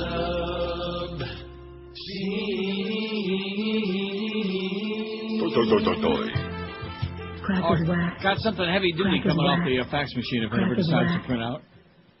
And there's Ted Kennedy going there talking about immigrants. Senator McCain and myself. See, the problem is they keep making this mistake. They keep referring to these people who are like at the core of this issue as immigrants. They're not immigrants. They're illegal aliens. Right. Not immigrants. Right. Illegal aliens. Right. As much as I like Ted Kennedy, man, he is so full of it on this deal. That's why it's really depressing. Send a very clear message. Go away, Ted. Have another drink. Here it is. Josh Gersten and the Gerstein and the. Oh, how's Dick Gerstein doing? Joe. Oh, he's still dead? How about Joe Gersten? He's still. Bush authorized plane leaked to Times. You hear what I just said? Bush authorized plane leaked to Times, Libby told grand jury. Uh-huh. In fact, I think now it's an appropriate time to play. A former White House aide under indictment for obstructing a leak probe, I. Lewis Scooter Libby, testified to a grand jury that he gave information from a closely guarded national intelligence estimate on Iraq to a New York Times reporter in 2003 with the specific permission of President Bush, according to a new court filing from the special prosecutor in the case. Let me read that last part again. With the specific permission of President Bush. The court papers from the prosecutor, Patrick Fitzgerald, do not suggest that Mr. Bush violated any law or rule. However, the new disclosure could be awkward for the president because it places him for the first time directly in a chain of events that led to a meeting where prosecutors contend the identity of a CIA employee, Valerie Plame, was provided to a reporter. Mr. Fitzgerald's inquiry initially focused on the alleged leak, which occurred after a former ambassador who was Mrs. Plame's husband, Joseph Wilson, wrote the op-ed piece in the New York Times questioning the accuracy of statements Mr. Bush made about Iraq's nuclear procurement efforts in Africa. No criminal charges have been brought for the leak itself, but Mr. Libby was indicted in October on charges he obstructed the investigation, perjured himself in front of the grand jury, and lied to FBI agents who interviewed him. In court filing late yesterday, responding to requests from Mr. Libby's attorneys for government records that might aid his defense, Mr. Fitzgerald shed new light on Mr. Libby's claims that he was authorized to provide sensitive information to the Times reporter Judith Miller at a meeting on July 8, 2003. Defendant testified that he was specifically authorized in advance of the meeting to disclose the key judgments of the classified NIE to Miller on that occasion because it was thought that the NIE was pretty definitive against what Ambassador Joe Wilson had said and that the Vice President thought it was very important for the key judgments of the NIE to come out. Mr. Libby is said to have testified that at first he rebuffed Mr. Cheney's suggestion to release the information because the estimate was classified. However, according to the Vice Presidential aide, Mr. Cheney subsequently said he got permission for the release directly from Mr. Bush. Defendant testified that the Vice President later advised him the President had authorized defendant to disclose the relevant portions of the NIE, the prosecution filing said. Mr. Libby told the grand jury he also sought the advice of legal counsel to the Vice President, David Addington, who indicated that Mr. Bush's permission to disclose the estimate amounted to a declassification of the document according to new court papers. Put them all in jail, that's what I say, including that phony John McCain. Of this compromise. Yeah, compromise this, you phony baloney. Man, you talk about ersatz. You talk about something or someone who is not even close to being what they would like you to think that they are. There he is. So a comprehensive. See, and that's why God puffed up his cheek like that. You do know that, don't you? I do now. Remember what God did to Jerry Lewis? Oh, yeah. Well, you better watch it. 606 votes on the poll. Boy, that makes me really... It just makes me weak at the knee. Maybe that's the blood. I don't know. Because we could have been a contender today. We could have kicked some serious, big, fat, smelly, bloody, hairy ass. Don't you think? Yeah, whatever. I know Josh is pretty bummed out about it. He's pretty bummed out that Joe came in there and talked to you and didn't talk to him. Didn't he pat you on the back and say, hey, you're next, man. We'll take care of you? Yeah, that's what he did. Didn't do nothing. I didn't even come anywhere near you. Didn't he? He said hi. Yeah. And that was it? Pretty much. You give him the high sign? the high pally sign. Yeah. The high sign. 614 votes. See, this is what happens when you got a place run by Goyam.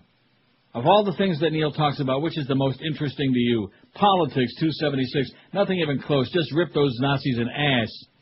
Inside radio stuff, 92. And you mark my words, when we get back into radio, we'll let you know. Then we'll really start leaning on it.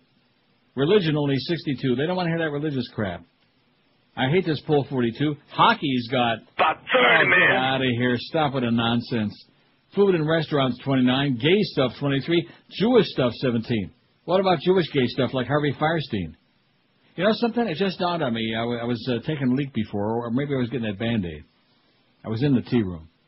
Yeah. And it just dawned on me that Joe Bell is kind of like a Goyish Harvey Firestein. I just want to be loved. Is that so bad? So wrong, is it? So wrong, whatever he said. See, you're the expert on that. I never saw that movie. Can't stand Harvey Firestein. Me either. Slots and gambling, 12. Health problems, 7. Immigration, 6. Amsterdam, 6. Amsterdam. The track, 6. Diet talk, 3. And the stock market, 3. So the ones on the bottom there, the last 4. 5. No health problems. They don't care about health. They all have a death wish like Hank.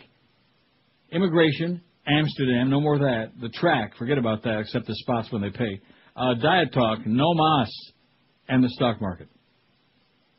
You got those? Mark those 4 or 5 down. Got them. And if I ever start, in fact, just send, what's his name, Jesse Agnew in there to play some spots in the control room while I'm talking about it. To kind of, distract the audience. This is Neil Rogers. Rock solid. This is 560 QAM. The of staph infections. It's none other than Josh Bolton, who collects pictures of presidential hands. You mean John Bolton? No, Josh Bolton, the guy who has a fetish with presidential hands. Michael Bolton? No, not Michael Bolton. Josh Bolton, presidential hand picture collector, is here to sing about his collection of presidential hands for you. Lincoln's hands were the size of the hands of Van Coulter. Nixon grabbed with his hands, made his fingers all stinky. I used to be a budget manager fool. Now I'm a yes man for W. The pictures on the wall show I'm a handyman. Josh Bolton's I Love Hands includes all-time favorites like Shake a Hand, Don't Give Me No Hand-Me-Down Hand, Sherry Ford Has a Slow Hand, and I Want a Picture of Your Hand. Oh yeah, I have lots of pictures of presidential hands, and I collect pictures of presidential hands across my office of presidential guys. Hands across my office, and my hands rub my thighs. Get Josh Bolton's I Love Hands today and give him a hand. Or just give him a finger. It's 11:43, 17 till noon at QM. We got Gully at 2, Mad Dog from the Masters at 4, and then we got stuff, hurricane stuff. WQAM, hello. QAM. Isn't that a nice sound? It is. Clean, quiet. 5670560, pound 560 on the Verizon Singular Wireless line. Just ready for a real big flurry of call there, and of course there aren't any. Boy, these are really the signs of the times, man, in this place. The signs of the times. Not good. Speaking of the signs of the times, gasoline heading to $3 or more. Oh, boy. Yeah, you better get that $58 back. What are you laughing about? That would be funny. If I was you, I'd go into accounting right now, and I would pound on somebody's desk back there and say, look, you bastards cost me $58 yesterday because I didn't get paid on payday. You give my money in there, and I'm not going to pay the $58 out of my pocket. I'm just some kind of a schlepper, okay? I got a wife and 2 kids and a dog to support and payments to make, and you're screwing up my life. That's what I would do. And then, of course, as you walked away, you could hear them all chuckling. That's right. Like that. Shouting behind your back. WQAM, hello. QAM. Great show. Yep. Vanna White is 48. No. Check it out. I did check it out. He's 59 and she's 57. I checked it online. I Googled it. Check it again. Yeah, check this. Vanna White is 48. My ass. Just look at those feet. Shit, in fact, if you would have said 98, I'd have bought that sooner. Well, why would I want to check it again? Did I make it up? Don't you remember the day we did that? Check it again. Like you check it anyway. again. That must be Checkets. Maybe it's Chubby Checker. WQAM, hello. WQAM, hello. Hey, Neil, how are you? Okay. I'm just calling to say hello, love the show, and I love to hear when you talk about just your personal life, because a lot of us are at work, and we like to hear the people you run into and your funny stories. That's what I like to hear. Okay, well, I run over as many as I can. Of course, that's back when I was driving. You know, don't have no car here, so I can't run over too many people. In fact, they're so polite here that if you run over Canadians, you do, oops, oh, sorry. Sorry I got in your way. Her birthday, you know how old she is? How old is she? That guy was a lot closer than the other one. She's 49. Okay. So where did that other stuff come from? I don't know. We Googled it, and that's what she came was, up. Yeah, well, somebody gave us some bum information. This one says birthday February 18th, 57. It would make her 49. So that guy was much closer than I was. Let's find all the other ones. You ought to apologize. Yeah, I'm sorry. We ought to find a whole bunch of dates and then just average them out. Okay. Well, I mean, I know they got a lot of good makeup, just like some of these people have been on these soap operas for 100 years. Mm-hmm. Oh, by the way, Ross Marlowe, they couldn't afford to pay him anymore on Guiding Light, and he went to ABC, so now they killed him off in a plane crash. Likely story. I mean, you people are pathetic. Well, let's see. Pat Sajak biography. Born October 26, 1946. So 54. See, I was right on him. He's 59. Okay? So, in other words, he didn't change it. I have a feeling that she must have changed hers. Because he didn't... See, didn't I say she was 57, he was 59? Uh-huh. Well, he is 59. Okay. And I'm not buying that she's... all of a sudden she went from 57 to like 49, and then this guy's got her 48. Pretty soon she's going to be a teenager again. Oh, that's what Charo did. She got her age legally changed. Charo. Ooh. Charo. Coochie coochie. I didn't even know you could do that. What, Charo? No, she changed her age legally. I can do it. Spring is barely here, but the gasoline prices have already begun climbing toward perhaps beyond $3 a gallon for the summer driving season. There's more at play than the usual anticipation of increased demand from vacationers so they can rip you off and bleed you dry. Oil refiners are working through major changes to the composition of gasoline and diesel fuel, with crude oil prices already $9 a barrel higher than a year ago because of those ragheads over there in Saudi Arabia and because we got Hugo Chavez all PO'd in Venezuela. Analysts expect to...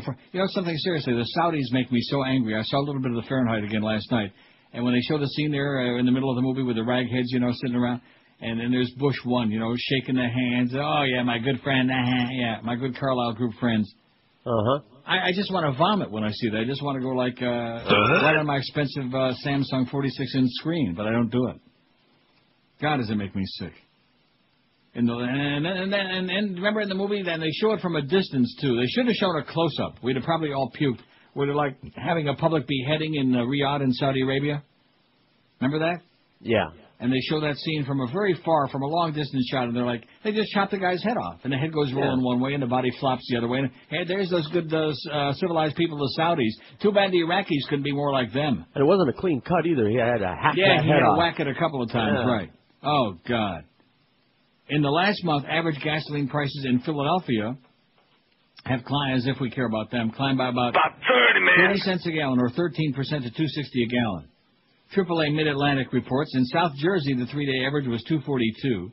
Mark Braverman of Jameson has noticed the upturn because of it. He parked his 12-mile-a-gallon Lincoln Aviator in favor of his Saab 9.3 convertible, which gets 24 miles to a gallon. If I have a vehicle that gets better mileage, it's economics, he said.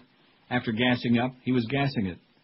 The federal government reports yesterday that gasoline inventories had declined for the 5th straight week, maintaining upward pressure, as Maria Bartiromo would say with those heavy bags under her eyes. Maria Bartiromo, there's pressure, maintaining upward pressure on prices. It's going to be another summer of very volatile prices with $3 well within reach, predicted Ben Brockwell, editor-in-chief of the Oil Price Information Services. Oil Price Information Services, my ass. Well, what is that? Another bogus organization and a bunch of clowns getting paid, That's probably why we got to pay so much for gas, to pay for all these organizations. Well, screw them. And Pakistan under President... Screw them, too. We got 600 votes yet on this, or what? Oh, 651. We got a shot at something. I don't know what it is. I think if Josh would have been really pushing it, we could have still made 1,000. See, you're such a defeatist, man. Well, so sorry. No, I understand. You got other things to worry about, like you got to be in the right frame of mind when Joe comes in there and says, what time's good for you for a little sit-down? Yeah. All right. And you know how you respond to that? Let me give you a little advice. Okay, please. You hold up that finger and you say, hey, Joe, sit on this. That'll do it. I recommend your thumb. You hold up your thumb. No. That's the little boy. That's Tom Thumb, who pulled out a plum. At least it said it was a plum. A little Jack Horner. Sat in the corner, eating his curds and whey with Little Miss Muffet. And what is that curds and whey, by the way? Did you Google Vanna White? Because I'm getting a little aggravated about this. Because I didn't make that up. I have no problem. I watch that show every night. I mean, I could take her or leave her. She's overrated. She has no boobs at all, none. She don't even have raisinets. I mean, for 90, she don't look too bad. Huh? Did you Google it or what? White, date of birth, February 18th, 1957 is the first result that came up. Yeah, well, that's what I just got from IMDb. And then... Come up with a better one than that. Because these broads, man, they like to change their age. They like to shuffle it around. She probably got out of the closet that she was like 100 years old, so they changed it again in there. Now, I know I got that right off. I Googled it. Are you finding any other ones? Looking. Well, make up some. 658 votes, man. If we got to like 750 by the top of the hour, which of course couldn't happen, but if we did. It's all Eric's fault. That's who we're going to blame today. It's all Eric's fault for screwing off yesterday, for eating them. Many results with February 18th, 1957. Told you, she's 49. So that guy, because it's already April now, so he wasn't right either.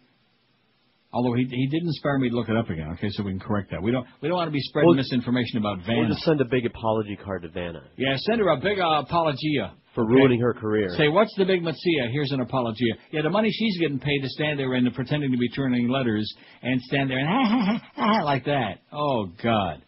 Can you imagine you're worried about $58? WQAM, hello. Father, could you lend a dime to an old altar boy for a cup of coffee? I'm a Catholic. WQAM, hello. Hey, Neil. How you doing today? Okay. You know, the oil price story that you just read there, the $3 a gallon. Remember the oil companies did a survey last year saying that Americans would accept up to $3 a gallon? Yeah. I seem to remember you reading that story. Yes. Well, one of the main they'll accept whatever it takes. They don't care. Yeah, $5. Like that rocket scientist who figured out that he should drive a Saab instead of a Suburban, you know. Yeah. But it's the oil companies that have, I read in the Houston Chronicle just a few weeks ago, that the oil companies have reduced their refinery output by 10 to 15%. And here's why. I read this in the business section. Here's why. Because of lagging quarterly profits was their claim.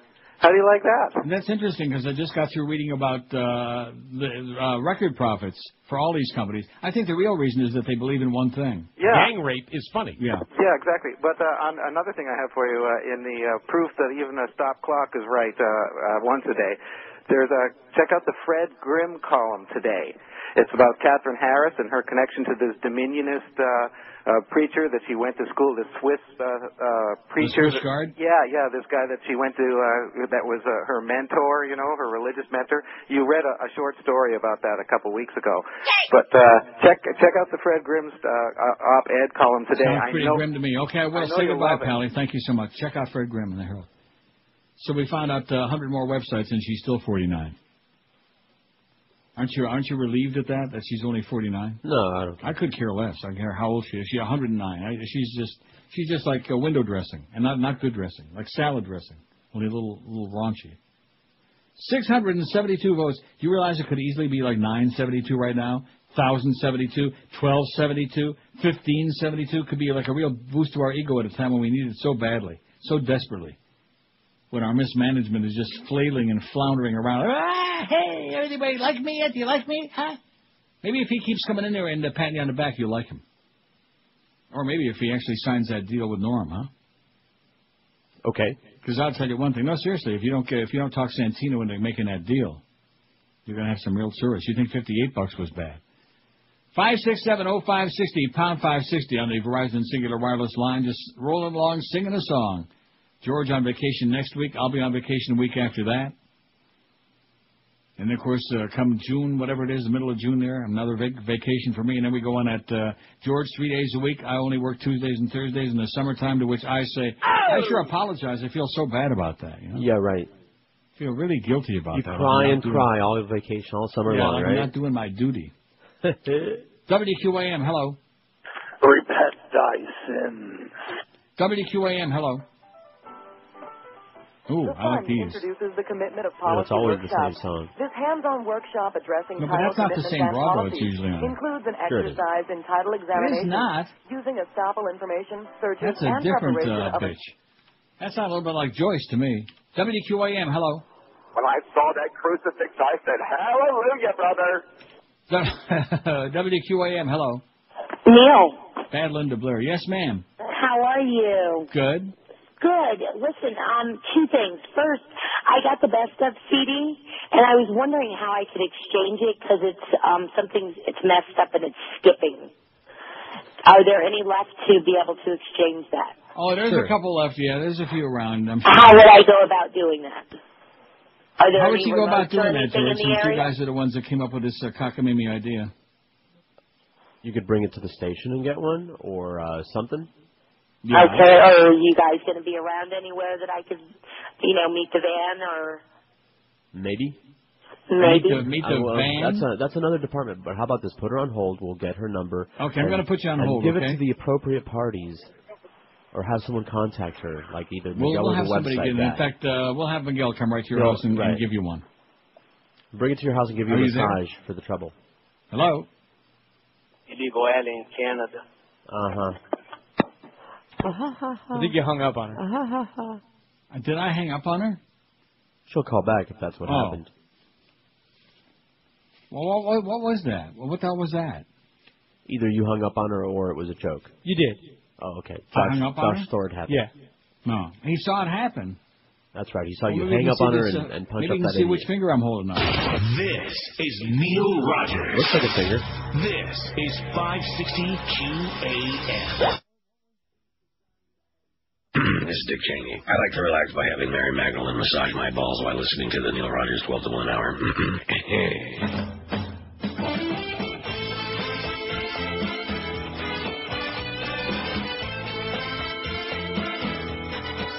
Every job has got one. Like 7 million made a border run.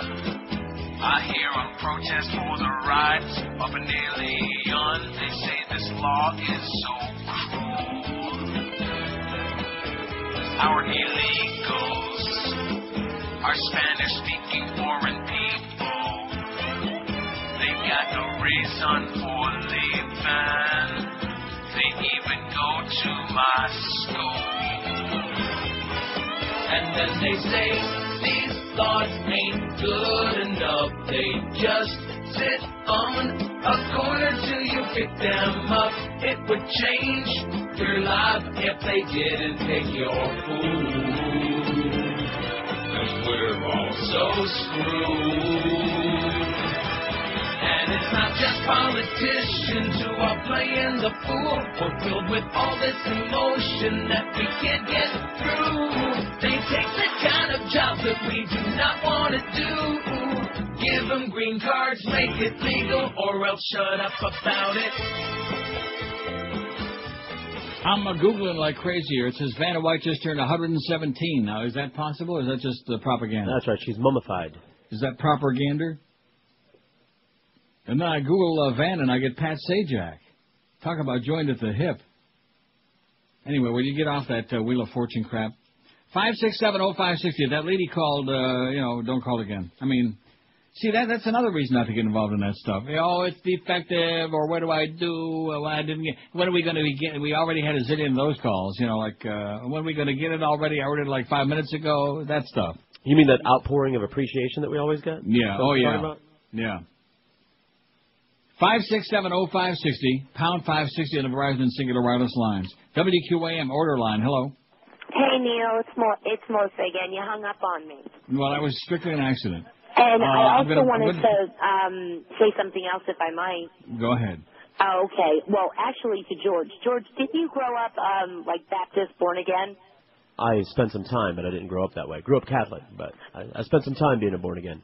Oh, okay. Well, isn't the regular Bible different from the Christian Bible or the Catholic Bible? The Catholic Bible is different from the King James Version, if that's what you're asking. Okay, because somebody pointed out to me, it says in Revelation, and I was just wondering how, if this is true or not. It says, "For I testify unto every man that heareth the words of the prophecy of this book, if any man..." Oh, what happened? Gee, I think I hung up on her again. Oh, no. Now we never got her number. Good thing you did that before I went into a coma. 5670560, pound 560 on the Verizon Singular. I'm going to have to dip back into my pile again. Wow. Okay, see, these people are definitely out of material. They're getting their matzah ready for next week. You can go to Bible.com and it'll list any Why version. are you telling her that? Any version that you want. Who to cares? Get her off our ass. Who cares? Well, She she's does. off our ass because she's hung up on her again. Oh, she'll be back. Bible.com, honey. You know what? She's going to get the same response, okay? I think God purposely gave you a defective CD. Right. You can look up any version. version. You. Who cares what it says? Does the King James say this, and the King Edward, and King George, and King Schmidt? Who cares? Get with it. Stop with the nonsense. WQAM, hello. Man, that was ponderous. That was almost like the Almost great... as ponderous as this, yeah. WQAM, hello. Yeah, how do I exchange the CD instead of just hanging up on me?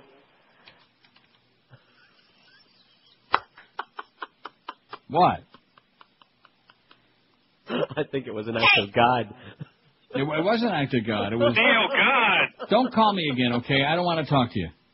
Call George at home. Yeah. Send him a picture. Maybe he'll come over and deliver you a new one. I just can't deal with that. And I'll bring both my Bibles. Tried to be very nice. I tried I hit the wrong button the first time, disconnected her. I'm hitting the right button now though.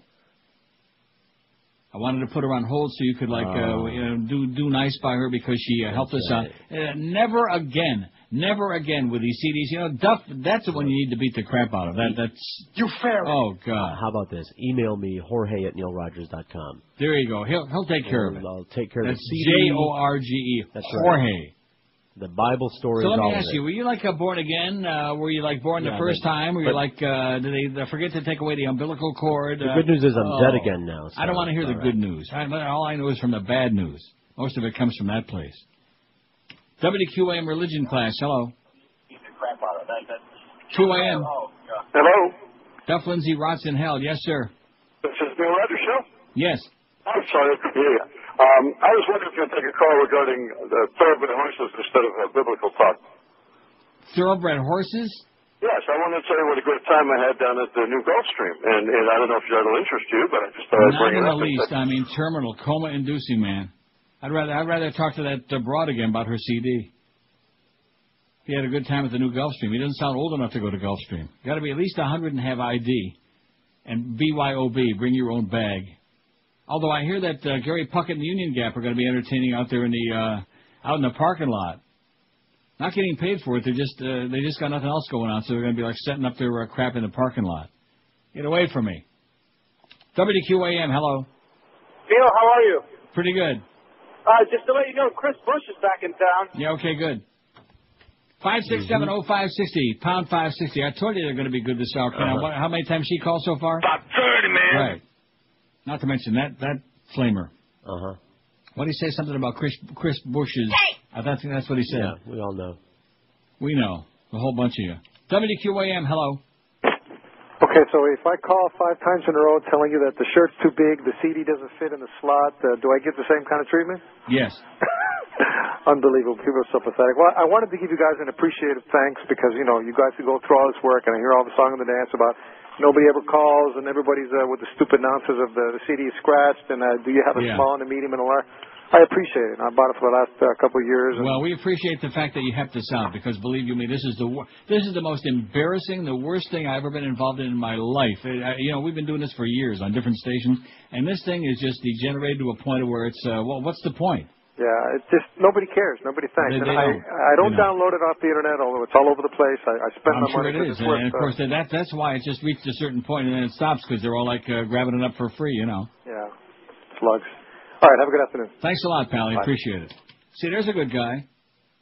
Yes, indeed. He didn't have to call, and he knows it's out there for free. He could have stolen it, but I told you that. That's why I don't want any part of this thing. And you and your buddy Miguel. Oh no, it's going to be great. You'll see. Right, that's what we said. No, it wasn't either one of you. It was that Muff. You know, she don't come around no more. Was she in there this morning? No. No. And rightfully so. Boy. You see, the whole place is just, everything is upside down. People who ought to be in programming, they're in sales. People who ought to be in sales, who should not be in sales, who ought to be out on the street panhandling, they're our sales department. People who ought to be in the circus, they're like in management. You know, people ought to be like playing Bozo the Clown. Hey, Pally! How's everything going? All right. Seriously, I've been in this business 100 years. I have never worked for a clown before. I don't know about that. No, I'm talking about a real clown. Although I will say this, I was thinking about Clarabelle and the red nose. That's exactly. That's what I was thinking. I was thinking about Greg Reed and that red nose.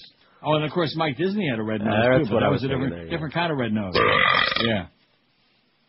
What a lunkhead he is, man. What a lump, a human lump, Disney. The IOD days, boy, that was really something.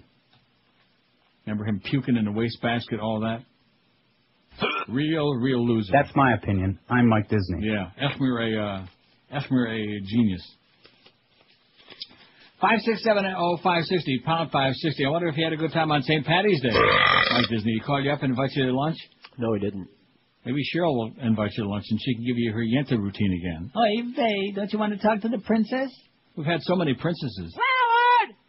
The goddess and the princess. WQAM, hello.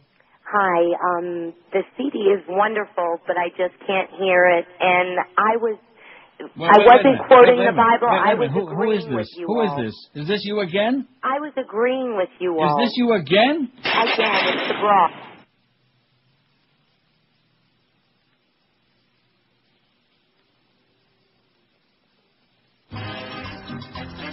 What are we going to do about it? Didn't you just give out on the air your email address for you to have her? You know, we have done everything except come to your house and give you $1,000 in cash. George is, and I have no idea why, because basically he's a hard-hearted bastard. But just because he's, gets weak in the knees when he hears a female voice, therefore he went along and gave you the email address. Email him. He will personally take care of it to see it gets replaced. But no, she keeps calling and calling and calling. And by the way, here's another, like Bernie Getz would say, here's another one for you. No extra charge. Oh, there's that. Look at that. McKinney will vote in favor of the resolution honoring the Capitol Police. Isn't that lovely? That's to try to make up for it, I guess. And I regret its escalation, and I apologize. Thank you, Mr. Speaker. Gentleman from Iowa is recognized. Mr. Speaker. Oh, boy. And now Mrs. Limbaugh comes on all breathless. Did you hear that? She apologizes because they might have heard her throwing her ass in jail or something. For not for hitting the cop, but for a bad haircut. 7:24. We actually still got a shot, Josh. If you would stop just worrying so much about yourself and whether you're going to get $15 an hour. You'd be lucky to get 15 cents an hour in that joint. You got to lean on these people. 7:31. We could still do it in spite of Eric. It seems like, not that I'm paranoid, you understand, but it seems like they're after us from every angle, every direction. Even these red ants that are crawling on my knee where I got skin. Oh, yeah. 7:31. Ants love that stuff. Do you think we could do it? We could. Especially if your girlfriend calls back at least 2-3 more times. WQAM, hello. Neil, I'll take anal every time. WQAM, hello. QAM, hello. How you doing? Okay. Hey, I wanted to talk about either if Neil or George have seen the movie What the Bleep Do We Know? They try to connect physics with spirituality and science, and what they think their take on the new factory with so-called non-homo men, their fascination with she-males. I need a good laugh today. That's a lot of material to go over. Yeah, okay, well, we'll write all those down. We'll see what Neil and George think about that. We'll email you back. We'll think about those. 567, I think he's talking about chicks with sticks. 567-0560, pound 560 on the Verizon and Singular Wireless line. WQAM, hello. QAM. WQAM, hello. QAM. Can I get George's email address because you tell us to keep the radio off, so I didn't enter the email address. Put her on hold, please. Here's what it is. Jorge. That's it. I just want to make an announcement, okay? Thank God. The fewer dealings I have with women in my life. I mean, my mother is, it's almost 2 years now that she sleeps with the fishes, She took at least 10 years off my life. The greatest kvetch and nudge in the history of mankind. She just could have had one good BM. Now I got her out of the way, and now I got to put up with this. I commiserate. I really do. I really commiserate with all you heterosexual men. Feel our pain. That's just the a price. sample. The price that you have to pay for little action. I do mean little, usually. 12 minutes past noon at 560 WQAM. What if everything you thought you knew about your home equity turned out not to be true? What if the most commonly held beliefs about paying down mortgage debt and traditional retirement planning were not giving you the best chance for success? Tonight, the Financial Education Institute is conducting a free seminar for South Florida homeowners entitled Common Sense Strategies for Successful Equity Management. Would you like to learn how to pay off your mortgage in half the time, or maybe increase your spendable retirement income by 50% without increasing your current budget today? Would you like to know what you can do right now to protect yourself from a declining real estate market? South Florida homeowners are invited to attend this seminar tonight at 6:30 at the Holiday Inn Boynton Beach, free of charge, thanks to Paradigm Wealth Strategies. Visit them online at fei-florida.com or call right now to reserve your seat, your spot, 954-389-8575. Don't forget tonight, 6:30, Holiday Inn Boynton Beach. Call 954-389-8575. This is Neil Rogers. This is 560 QAM. Goldberg. Weekday morning, 7 to 10. Hey, man, my Marlins, they kicked butt last night. I'm just here to make you eat your words for the rest of the season. Oh, yeah. You know what? I got something for you to eat, Jagoff. I'll send you $1 for every game over 70 that the Marlins win. And you send me 50 for every game under, and we'll see what kind of a guy you are, okay? You on for that, stupid? Eat my words. Eat this, dope. The Hammer, Hank Goldberg, 7 to 10. Sports Radio 560 QAM. Duff, get off this instant. You fairy. Get ready for a Bobby Streisand book. The lady who has got a nose like a hook. Apparently she worked it down like a hound. I guess the funny girl really got around. She had a ticket booth right next to her bed. Invited Don Johnson and Dodie Fayed. She's had a million famous men A to Z. From Elvis Presley to Andre Agassi. She was the crazy minx under the covers. She even had one of the Smothers Brothers. I bet she even did it in taxi cabs. No one could get away from runaround Babs. Wonder if Barbara went up and did a bunch of Jello shots. Going with her has got to have better odds than if you play the slots. It's surprising since the reputation is that she's mean. It didn't bother Clinton or Steve McQueen. She must have been a really busy lady. She even made some time for Warren Beatty. Her wild days are over since Jim Brolin. Forget Prince Charles and Chris Christopherson. If I were Jim, I'd want results of her last. Cause he got married to Miss Runaround Bass. Hey, by the way, to answer that... Oh, I just waited for that last ending there. Wow. To answer the second part of that guy's question, I think it's like guys who are into big boobs. It's the same thing. Now, the people who are attracted to gigantic organs, they don't care what they're attached to. It's like Elsie the Borden cow. Follow what I'm saying? No. Well, he would. 12:17 at 560 WQAM. Maybe we can get that nice lady on again 4 or 5 more times before 2 o'clock. What do you say? Don't go taunting. Maybe she can talk to Geldy a little bit. I beg your pardon? Don't tempt her. No, it's an invitation. Come on, let's see if you can do it. I'm sure she can because she's getting right through over and over again. And if she does, send a picture, I might deliver it to the house. Yeah, deliver this. 567-0560, pound 560 on the Verizon and Singular wireless lines. WQAM CD repair line. Hello. Hey, hi Neil. How you doing? Okay. Good to see you and good to hear from you. Good to see you too, Aziz and Pesach. Getting into that stadium situation, the Yankees will knock down Yankee Stadium and build a new stadium. Yeah, all on the owner. Well, the owner's going to pay for it. Yeah. So us guys, hang tight and let them leave. Okay, good luck to you. Whatever you said. Anyway, Sun Sentinel took a poll on it. Is it this morning they're doing that, or was it yesterday? Time flies. And Marlins have lost a lot of fans. You pissed a lot of people off and chased them away. I'm pretty sure it's this morning, Sun Sentinel. I'm going to take a puke at it right now, as a matter of fact, if that thing pops up. Well, their website gives you real... Don't go on a Sun Sentinel website. You'll get some horrible disease if you do. You'll get very, very, very, very sick.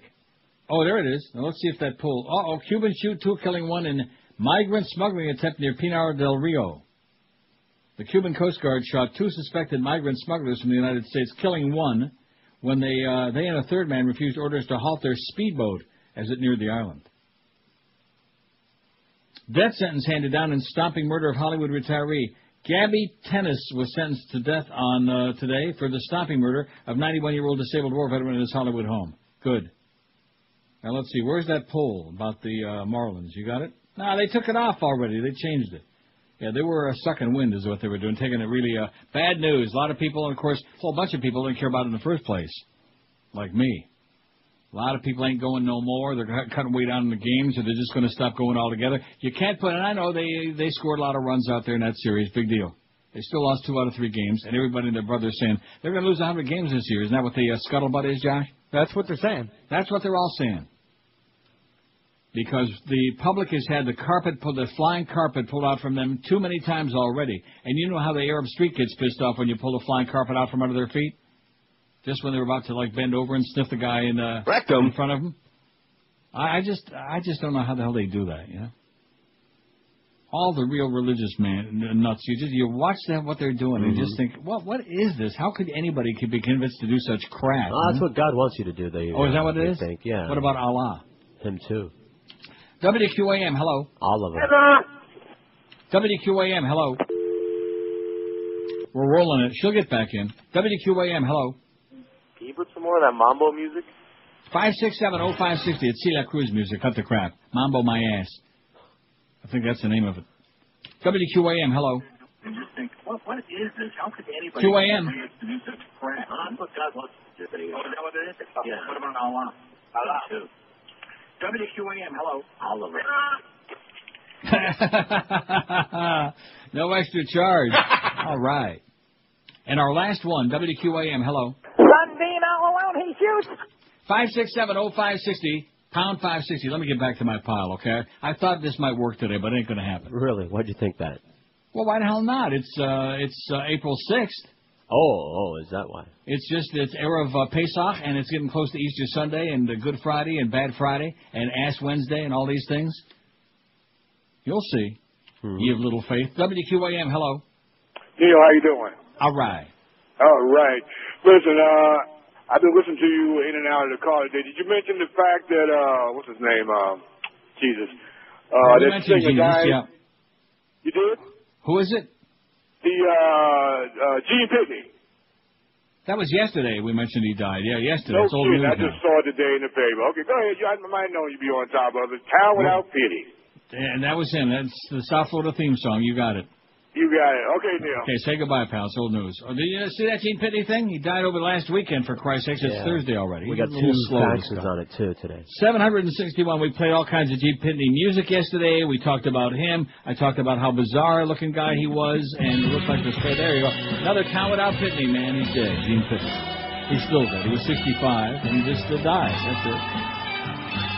He went to bed one night, and guess what? You died? You got it. Good talk. 763, man. If we could get to like 850 by the top of the hour, we could do it, Josh. 850 by 1 o'clock. I think we're going to do it. Yeah, I think you're full of crap. Well, here's a finger for you. Well, thanks, you turd. They took that pull on the Marlin thing off of there to Sunset. Boy, they're so slippery, really slippery. 763 of all the things we talked about, there should be no problem on here, you know? Just make one up, or just say, I hate this pull. That's what most of them do anyway. Stock market. When's the last time I mentioned anything about the stock market except avoid it at all costs, right? I don't remember the first time. No. Well, that was the Rick Riley show you're thinking of. Look what it did for them. Look what it did for Rick and your buddy Suggs. I know. WQAM, hello. Phil Landry has his own TV show called Teachers on NBC. Yeah, which we had the scathing review on it yesterday, but he said it real fast to get it on the air. And guess what? He didn't. Not that we really care. I got a guy. I read the whole thing, a scathing review. Are you sure? Of Phil Henry. He's got his own TV show. It's not his own TV show. No, it's it's one of the minor TV show characters. which he thinks is his own because they couldn't shut him up at the interview. Screening. Oh, brother. They were screaming at the But don't you like the fact that he said that real fast? Well, the faster they talk, the less time we have to got dump news it. for it. It's too bad we can't say the a-hole word because it's very sad. So many and so little time. WQAM, hello. Neil. Yes, sir. Did you read on the air the article that did the study on whether prayer helped the post? Yeah. We did that last week. Yes. Well, that was excellent. Yeah. And I just like the fact that the conclusion, I mean, if you want to throw out the fact that there's no God, because I know the churches don't want to hear that, the only other conclusion is God doesn't want to hear their whining. Yeah, I'll tell you what, Pally, I'll pray for you, okay? No, I take that back. I'll pray for us. I'll pray for us, because when you work at QM, you haven't got a prayer, at least not no mo. No mo. Boy, we sure wish we had him back, even just for comic relief. WQAM, hello. I lost my phone app. WQAM, hello. Neil, please. Speaking. Hey, Neil, how are you today? Good. Neil, I'm on a roof. I'm in the roofing business, and I'm listening to you at the same time. that makes me doubly high and doubly good and doubly wonderful. Don't jump, man. It's these calls will make you do it. Don't jump. I'm not going to jump. I have fallen twice, but that's okay because I'm Have fine. you really? I get up and I walk away from it. Right, that's the way to do it. But I want to thank you for everything. We listen to you all the time. You're the I greatest. think I'm going to try that on my balcony out here. I'm on the 9th floor. I'm going to give it a shot right now. I'm going to just all step right, out my here and man. see what happens. You stay well. I'll just brush it off. Okay, thanks, Pally. All right. Stay high. He's up there high, man, and George can relate to it. I'm going to start doing a lot of drugs, I think. Well, when are those cigars going to get here, by the way? I've given those up now for quite some time, but a nice stogie would be good once in a while. Huh? Ask your good friend Brett. No, that's your good buddy, Brett. Schmuck, a Schmendrick man. Brett Oppenheim. Oh, yeah, is he ripping me yet? I wanted to rip me on here. You're an idiot. You're an idiot. And you and Fat Boy, no wonder they got together so soon, man. A match made in purgatory, those two. Fat Boy's probably using them as a seat cushion. Oh, God. You think we can do it? Get that 1,000? I'll tell you what, we'll stay on until we do. Nobody wants to hear guilty anyway. 770. If we can get to 800 by the bottom of the hour. Well, it's only 12:26. We got 772. We'll give it our best shot, okay? I think we'll stay on until we get 1,000 votes. And until that lady calls back 3-4 more times, you know? CD repair lady. Mm-hmm. It skips. It's wonderful, but skip the call, okay? See, if she would have shut up. And in addition to which, I mean, stop and think about this. You gave the long after she was hung up the last time. You gave the email address again, and she still claims she's got the radio down. See, I don't tell you to turn the radio down and keep it down. See, silly person. Eric silly reminds lady. me there's a contact, all the contact information, name and number and address, right there on the website. Customer service if you should have a problem. There you go. Go on the website, okay? Look it up. But that's okay. We'll do a little research, okay? No, you won't. Don't you dare do it. I'll mess up that deal on Monday for you if you do it. All right, I'll wait to see the picture. Yeah. Picture my ass. See if there's something in it for me. Picture my ass. Then you I don't want to do that. Well, then you got a pretty good idea what you're dealing with. It's the 27 past noon. Hey, if that didn't work up a healthy appetite, the Emerald Coast will do it. The Emerald Coast is Florida's #1 Asian gourmet buffet, as rated by Zagat Restaurant Review, and believe me, they know their stuff. And right now at the Emerald Coast, every Friday through Sunday night, you can enjoy lobster. I'm going to take nothing but calls every day from now on. I just made up my mind. All this reading these stories and working my ass. Just take a lot of stupid-ass calls. I'm serious. Is there any other kind? Josh thinks that's a good idea, as long as he don't have to screen him. Oh, I forgot to mention, Josh is going to be screening him. Oh, I'll have to deal with ladies like that. Hey, you like dealing with the ladies, that's what I heard. I do. Oh, you don't? No, I just said I do. I now pronounce you, man without a country. Just give Joe Bell that high sign for me next time he comes in. Hey, Joe, here you go. Neil has a message for us. Give him the Anthony Scalia deal. Next time he comes in. Give him a little chin music. Now every Friday through Sunday night you can enjoy Lobster Fest featuring Maine lobster served Thermidor style. And every night is Crab Fest with Alaskan snow crab legs, Dungeness crabs, and Jonah stone crabs. The menu still includes fresh oysters on a half shell and a sushi bar with over 30 different items. Count them one by one, uno by uno. The Emerald Coast is also serving delicious, juicy New York steaks cooked just the way you love them, hand-carved prime rib, and zillions of other delights as well. And on the weekends for dessert, leave room for the Emerald Coast 40-inch chocolate fountain. God only knows where you can stick in that baby. Hand-dip your own strawberries, marshmallows, all these fantastic decadent fruits. Check out their new all-you-can-eat sushi bar featuring sashimi, tuna tataki, over 20 different types of sushi rolls, and much more staring right back at your ass.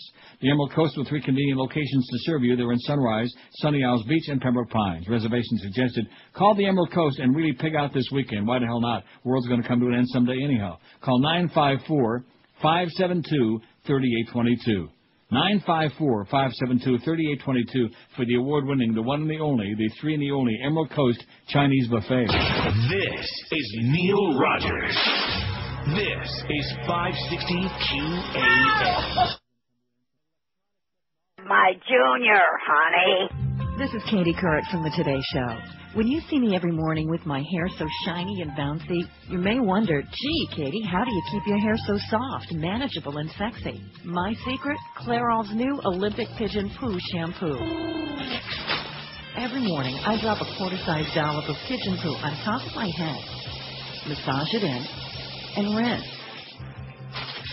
So, if you've watched overpaid, egotistical talking heads on television just like me and wanted to look as beautiful as we are, well, your first step is to put a nice big glob of pigeon poo right here in your hair. See it? See how it's caked up in the part? And now running right down my scalp? Take a look, America. I'll bet you're feeling more beautiful already. Join me, won't you? It's Clairol's new Olympic Pigeon Poo Shampoo. Just part of our new line of shampoos. Also featuring Larry Bird Poo Shampoo for men and Big Bird Poo Shampoo for kids. Now, let's see. What did Joyce say about that pigeon excretory activity? There was something in there about it, wasn't it? I think she said I wouldn't poo on the best part of you, something like that. That's what I heard. 12:34 at 560 WQAM. I'm inspired today. I really am. This is huh? Are you? I am. You're not? Well, to do what? Got a whole different. Inspired You ought to to be what? inspired. We got a deal going for you thanks to me and Norma Kent. Right. Thank you. Trying to pay Holding my breath. and trying to take care of my people. The fact that they won't pay attention to Josh yet, but I'll start. I'll throw a hissy fit next week. Plus, of course, Josh is going to be in a stronger position because he's going to be sitting in your chair. That's right. And he might leave some real nasty stains if they don't take good care of his ass. He could talk turkey. Right. 788. That's not so great, but that's Eric's fault. I notice Eric he's got tomorrow's poll on there already. See, that's how he tries to make up for screwing up yesterday by being really on top of it today. You know. Too late, Eric. Guess what? Don't do it again. Paul in L.A. says, no, don't do these things. Stop. I finally ordered my T-shirt and CD last night. Many thanks to you and George, Josh, and Miguel for helping the animals and giving us tons of laughs. I'm enjoying these scintillating calls today. Please keep up the bedtime stories. Oh, yeah. P.S. Luckily, I'm visiting in July, so I can come down and exchange my CD if I have any problems. Oh, there won't be any by July. We're taking off that month. Where's the drop with the female saying, ow, that you played going to the break from? What? I think he's talking about the Geldy drops you're playing today. Yeah, female. That's what that is. And then there's always... Yeah, it's Geldy doing his own version of gay. That. I don't know what he's talking about. Get a new radio, Paul. Get a new computer or something. So he forked out some money. He'll probably get a defective one, too. So that should teach you right there. Don't be buying that merchandise because it's defective. I'm the defective detective, like Columbo. 788. It's not moving, man. We got to get to that 800 real fast and then move up from there. Fast. 790. See what I'm saying? Mm-hmm. 790. Uh-oh. Of all the things that Neil talks about, what is the most interesting to you? Politics 348. Yeah. Inside radio stuff 107. God, do I wish we'd get back into business. Religion 80. I hate this poll 56. Jewish stuff 44. Food and restaurants 35. Hockey 31. Gay stuff. How you like that? About 30. About 30, man. Slots and gambling 17. Then we draw the line. Immigration 10. No more with this illegal alien crap. Amsterdam 9. Health problems 8. The track 8. Oh yeah, that guy called from Gulfstream before. You think that woman was boring? Diet talk 4 and the stock market 3. Thoroughbred racing my ass. Like China dolls. They go out there and they're now on the race track for the fourth race. And the post parade, they're like barely even moving. They're walking and they got to have the lead pony, every one of them, because they're so fragile that they're going to like freak out and just go nuts. And then when they go to load them in the starting gate, it goes on and on. Get them in there already, will you? Let's get the thing going here for crying out loud. You've been waiting a half an hour in between races, and they still can't get them in the damn starting gate. Thoroughbred racing sucks, okay? It is so boring. Now, you've never been. Have you ever been to the Thoroughbred, to the flats? Talking to me or John? Either one of you. I've been to each one once. We've been through this. Yeah. Gulfstream, Calder. How about a hockey game? And Pompano. Been to several hockey games. I beg your pardon? I've been to several hockey games. Really? Have you really? Free tickets, of course. Oh, okay. I'm going Sunday. You're going Sunday to what? To the Panthers. Panthers game. and the Lightning, Tampa Bay. That could be a big game all the way down. The Panthers are dead as a doornail. They're done. But so there's no pressure. That's good. Why are you going on Sunday? You get free tickets? Of course I do. And then what's the other reason? There's got to be an ulterior motive. There's some family in town. I figured we'd go to the Panther game. Yeah, that's a good way to kill a day and get their ass out of the way. That's good. Anytime those pain-in-the-ass relatives come in, take them to some ball games, hockey games or something, kill a few hours, and then they'll get their ass out of there quick. And then they announce, oh, well, guess what? We're staying for 12 days. And you say, ha ha, that's what you think. And then the neighbor across the street comes over and starts giving religious tracts, leaving them on the doorstep. 5670560. At least you don't have a brother called Coca-Cola Classic anyway. Pound 560 on the Verizon and Singular wireless lines. Oh, God. WQAM, hello. That's one of our better ones. QAM, hello. Yeah, Neil. CD repair line, yes. This Neil Rogers show? Speaking, yes. Yeah, Neil, this is Dwayne from Deerfield Beach. Hey Dwayne. Congratulations on your 30 years on the radio. I've enjoyed your program. I also want to call and tell you about the Greenfield pasta. I really enjoyed it. I'm not a diabetic, but I really enjoyed it. You don't have to be diabetic or Jewish to enjoy Greenfield pasta. Yeah, I know that. I let a couple of my diabetic friends know about it, and all of us want to thank you for letting us know about this great product. Excellent. So keep up the good work. Okay, thanks, Dwayne. Boy, that sounded like a commercial to me. See, that sounded like Sure a sort did. deal. Boy, look at all the money you're going to be making this now. great product, yeah. Hey, that's right. I forgot about that. When you're worrying about $58, how you got that big check coming from him, or maybe at least some pasta. Although you did get your pasta, which you paid for. Yes, I did. You get a case? I did. I have George, a case. you got a case. I got a case. I'm thinking of getting them elbows, making that macaroonies and cheese. Mm. See, I didn't realize the guy that called the other day. That's a good point. Is that they now sell in the sauce section. If you like a little sauce, they sell like it probably I don't know cheese in a probably jar. Like cheese whiz. Oh yeah, cheese in a jar. That's a good way to describe it. Right. Jesus Christ sauce. I don't think I've ever seen that. Have you seen it? What, cheese sauce? Cheese in a jar. Yeah. You have? Does it look oh, like it's cheese? in the Alfredo cheese, the Alfredo sauce. Certainly. I'm not talking about that. That Alfredo sauce is not cheese. It's got cheese in it. Right. And cream. But they're not talking about that. That's not the kind of sauce you I'm sure they do. Man. I'm sure they macaroonies, you got like Velveeta. Right. Just melt it in little... Even though that's a craft product. What? I didn't say I like Velveeta. I'm just talking about when you're horny for that kind of like really nasty stuff. 20 till 1. Gee, I don't want to keep taking calls. Let's not do any more breaks. Of course, with this new sales department, I think we got to worry about that too much. You know what I'm saying? we got the clown and the Yahoo man. Got a couple of clowns. He's a real. Now, does he like go guffaw when he said that? Because I can't really see him, Chris Jones. Does he go pshaw and guffaw when he says stuff, or just slap himself on the side of the knee? I haven't noticed, but I'll make it a perk. Yeah, watch it next time when it comes in there. Feed me a line of crap. Let me look at my knee. Oh, look at that. Woo! The bleeding is just about stopped, okay, because I skinted. This is Neil Rogers. This is 560 QAM. Howard David's a bitch. Having a bladder control problem is bad enough. What makes it worse is the constant worry. The worry that your problem is as obvious as if you'd announced it to the world. Hey, everybody! Is this mic working? Yeah, I got a bladder problem. It's not obvious, is it? Gross! Getting sick! Overactive bladder is a real medical condition. No crap! I thought f***ing all over myself was just a cool hobby. Detrol LA helps keep an overactive bladder quieter. Oh, speaking about all these religionists, man, look at this. Just in. I'm trying to print it out, but it's in the Sun Sentinel, so it probably won't print. Oh, it will eventually, but the show will be over by then. Oh, ancient manuscript may shed light on relationship between Jesus and Judas. Oh, no. You think Jesus was Judas? An ancient manuscript rediscovered after 1,700 years may shed new light on the relationship between Jesus and Judas, the disciple who betrayed him. Remember Judas? He was kind of like Joe Bell. Rather than the traitor as Judas is portrayed in the New Testament, this document, the Gospel of Judas, indicates that he acted at the request of Jesus to help him shed his earthly body. See, he was just helping the whole thing go on. That's all.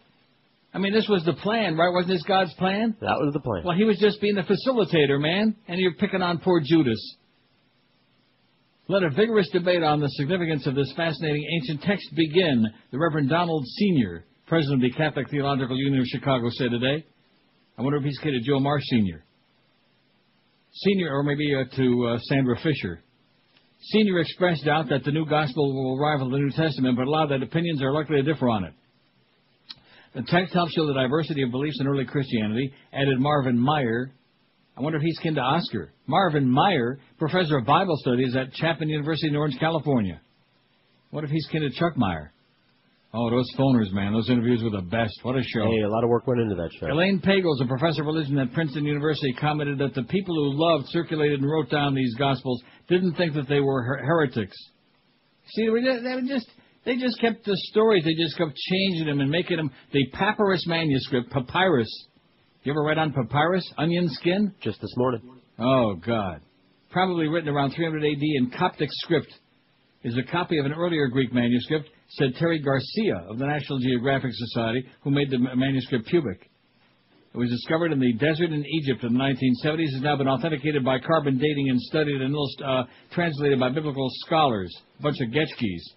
Unlike the four Gospels of the Bible, the latest text indicates that Judas betrayed Jesus at Jesus' request. The text begins the secret account of the revelation that Jesus spoke in conversation with Judas Iscariot. Schwartz. The key passage comes when Jesus tells Judas, "You will exceed all of them, for you will sacrifice the man that clothed me." What? This indicates that Judas would help liberate the spiritual self by helping Jesus get rid of his physical flesh. Sounds like a bunch of crazy people to me. Sounds like a bunch of Bubba Mices to me. Talking about crazy people, oh, man, wait till you hear this. Oh, my God, you thought that the last FCC chairman was bad? Woo! In a message that undoubtedly warmed the hearts of large media concerns such as Tribune Company, Gannett Company, and Media General, and Cheap Channel, and all the others, FCC Commission Chairman Kevin Martin delivered a sharp critique of regulations preventing newspaper publishers from owning TV stations in the same markets and pleaded with other publishers to lobby more vigorously for its repeal, Ad Age reports today. Mr. Martin, a Republican who replaced the crazy Michael Powell as chairman last March, was already on record as an opponent of the cross-ownership rule. How about cross-dressing? Sounds a little... But the sharp language he used today suggests its demise, or at least the latest push for it may be imminent. Imminent. Isn't that what we're talking about, illegal imminence? Mm-hmm. In comments to the Newspaper Association of America yesterday, Mr. Martin derided the 26-year-old rule as an outdated product of narrow... See, this is great, because now we can have, like, Fox can own all the newspapers and all the TV stations. They can all be ultra-right-wing. Right, it'll keep it simple. We can get Keith Olbermann off the air, Lou Dobbs. You know, I don't know, I'm sure you have, because you're watching Lou Dobbs now, which I apologize for that, but... You know, if there's anybody more pedantic or more embarrassing than Wolf Blitzkrieg on here, I can't imagine. Oh, yeah, before and after. In the Situation Room with Wolf Blitzkrieg, and now we're going to go to Jack Cafferty. I mean, here's Jack Cafferty, who's just ripping everybody in the ass and got a great sense of humor and really sarcastic and, you know. And we go back to Wolf. Oh, thank you, Jack. We'll be back at 7 o'clock in the Situation Room. And thank you for being with us here in the Situation Room. Oh, Jesus, God. Oh, you people, if you pay any attention to the media, they will put you in a rubber room pretty soon. I'm telling you, no wonder nobody watches the freaking news. I don't blame you. I'd rather watch that surfboarding movie with Emil Hirsch again. I'm not all enthralled with him anymore. He's got issues. Well, what did he do to you? Well, nothing yet. He's got issues. 824 votes. Oh, we're going to do it, Josh. And then Josh is going to get him a fat new deal. This is the whole thing is hinging on if we can get to 1,000 votes. George and Josh's new deals. Even FDR saw a new deal like these guys are gunning for. They're gunning for it. If we can get to 1,000 votes, I think you guys are in. If not, you're screwed. 824. I mean, we'll have like probably at least 850 by the top of the hour. We can do it. We can do it. You folks can do it. Hop on that baby. Punch it, bang it, squeeze it. You can do it! Right. Vote over and over again. I mean, just like that broad that called. How many times did she call? About 30, man. To a CD repair? 56705. Yeah, that call about the apostate sounded very suspicious to me. WQAM, hello. Neil, this Jesus and Judas story, isn't that the first case then of assisted suicide? The first what? The first case of assisted suicide. I said, yeah, Dr. Jack would be very proud. A good point. Yeah, very good. Excellent. That Terry Shiloh thing. Good thinking. Maybe he disconnected Jesus' Phew. That could have been it. That's right. I wonder what our fat-ass governor would have done about that. Thank God, thank the Lord that he wasn't around then. Because Jesus may never have been able to save mankind and absolve you from all your sins. Right. He gave his only begotten son so that Goyim could make a big business. Isn't that what it says in the Bible? That's what it says. His only begotten son, as opposed to forgotten. You know that kid that they're making the big simus about? So the first thing they ought to do is kill the father. Just shoot him right on TV. That's the first thing. Right. And then the mother, I'm wondering what else she was thinking about. Well, the kid spent a lot of time locked in his bedroom, which I'm sure he's not the only one doing that. And, of course, she probably had some idea what he was doing in there. She just realized there were a whole lot of people watching. 5670560, pound 560 in the Verizon Singular wireless line. It's just, the idea that everybody should be making babies. That's another just lunacy of this planet that we live on. Not everybody's a parent. You know what I'm saying? Apparently. Yeah, and believe me, I know from personal experience. Oh, do I ever know? And you know. I mean, I'm glad to be here, but, oh, brother. You know what they say? You can pick your nose, you can pick your seat, but you can't pick your parents. Amen. WQAM, hello. I'm only calling to get George's address as it's failing.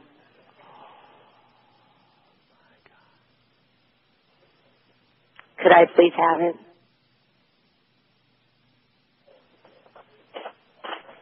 No. Huh? No. Huh? You are, lady, Kvetch. K-V-E-T-C-H. Look it up in the Yiddish dictionary. Kvetch. What I tell you, she inspired me. Wow. I'm into these calls now. More than ever in all these years. I have never been so I think we have a enthralled. winner. I don't know what the contest is, but we have a new winner. She, whatever you name it. You pick it, like I said before. You pick it. She's the winner. Kvetch. Kvetch of the century, and of course it's early in the century. Kvetch of a lifetime. Maybe she'd like to be with Jack Bailey on Queen for a day. WQAM CD repair line, hello. That was Tommy. WQAM, hello. Hello, I want to talk to Neil. Speaking. Neil, just came on the newswire. I don't know if you heard about it, but it looks like Bush okayed the leak. Valerie Plame case. I had that on an hour ago, sir. Oh, I'm sorry. I'm behind the times. I apologize. Get with it. Get with it. Get jiggy with it. See you later. Okay. See you. See what I told you? I love these calls, man. I love this place. That's right. I loves it. I'm putting these stories away. I got a whole pile of stuff. Screw it. I'll save it for tomorrow. Save it for mañana. Or maybe some other day for a rainy day. Is it raining? No. Not raining here. In fact, here it's going to be a little on the toasty side today. It's warming up pretty slow up north these days. Warming up very slow for those who keep track. It's 50. It's going to be 56 today. Ooh. No, that's not bad, right? Right. For the 6th of Avril. Not too bad. Now, what did she want? 836 votes on the poll. We're going to get to like 850 by the top of the hour. They're like put into overdrive now, this crowd. They're leaning on it, man. They are leaning on it. Yeah, let's give out George's home address on here, and then you can have some like visitors. Sure, why not? I guarantee you they'll bring in that $58. Buck a piece. I doubt that. $1 a holler. We're going to get 58 people to come to George's house and drop a $1 bill right there on the front stoop. They'll come key the car. Not that they have to. The hurricane already did plenty of damage. WQAM, hello.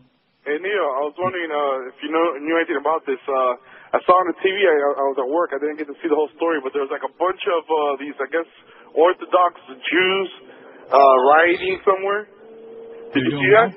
They're doing what?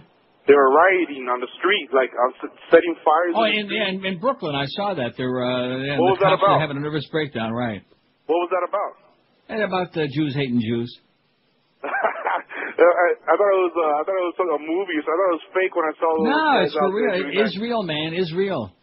Cycle. All right. So, but it was just what's the exact formula? Just Jews against Jews for what's happening. I put it this way: SOC, same old crap. Same old crap's been going on for a long time. Their God's better than ours. It's Pesach, man. It's holiday time. They're probably arguing about who's going to bring the wine to the Seder. Isn't that what it is? Is it going to be Mogen David or Manischewitz? My wine's better than your wine, oy vey. Should only rot in hell, Katzahois, that kind of stuff. Just get with it. I saw the story on that this morning. I didn't even bother wasting my time with that. It's just the same old crap. Those silly guys with the big hats and those long beards who are living like somebody tell them that they turned the calendar. The calendar keeps changing. Not only do we turn the clock ahead, we keep changing the calendar, too. Even the Jewish calendar moves forward, allegedly, but not for them. Getchkis, baby, that's what we're dealing with. Too many Getchkis in the world. All the religionists. Put them on Uranus, that's what I say. Send them into outer space. Put them on a big space shuttle. All the religious nuts of all shapes, stripes, varieties. The Muslims, the Jews, the Goyim, all of them. The Buddhists. Oh, it is. I told you, was it a year ago or 2 years ago when the Dalai Lama was here in Toronto? And his whole entourage, they all dressed the same with it. They got the shaved heads, which I'm a little bit late for that, I guess. And they all had the purple outfits on, you know? You've seen them. I thought they were orange. No, I don't think so. I think they were purple. They all looked like they were in a purple haze.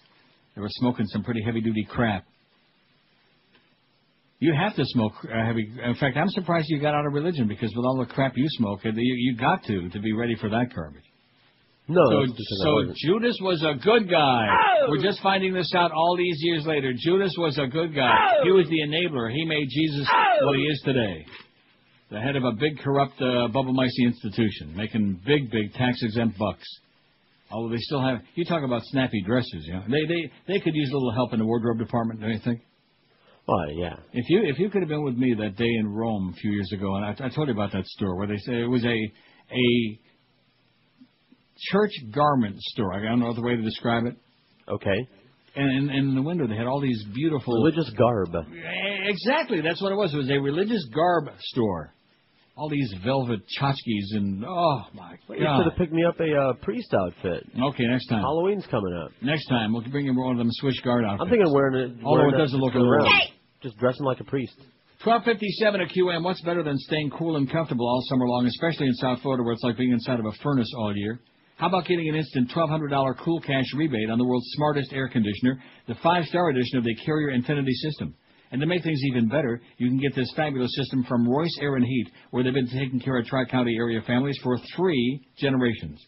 As a Carrier factory authorized dealer, Royce guarantees your 100% satisfaction, and that guarantee is backed by Carrier, the people who invented air conditioning and now have invented the Carrier Infinity system.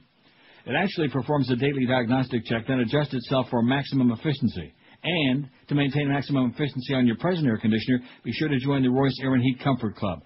Twice a year, they'll come and inspect and tune up your system. You'll enjoy priority same-day service and 10% off any needed repairs. All of this for just $110 a year. All of these things. So whether you choose the 2-speed Infinity system with Puron or peace of mind with a Comfort Club, either way, make the Royce choice. License number CAC 058562. I have no idea why I have to read that, but it's in there. Royce Air and Heat, call them toll-free, 1-800-377-0075. Stay cool all summer and all year round. Royce Air and Heat, toll-free, 1-800-377-0075. This is Neil Rogers. This is 560 QAM. The 1 to 2 hour.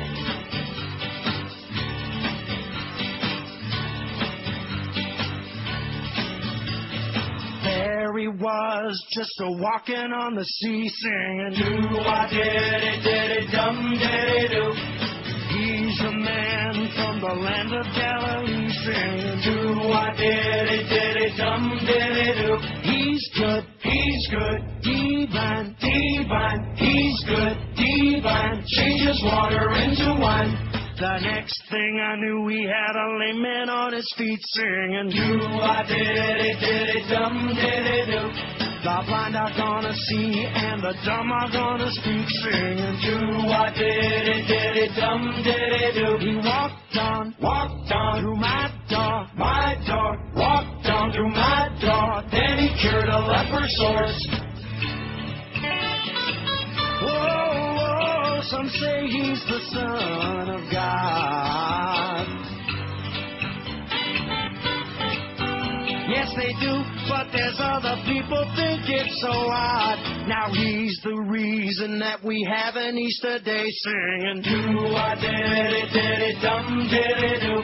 And he's the reason that all the Christians pray singing, do-a-diddy-diddy-dum-diddy-do. They praise him, kneel down, praise him and kneel down, the man who wore a thorny crown. Do-a-diddy-diddy-dum-diddy-do.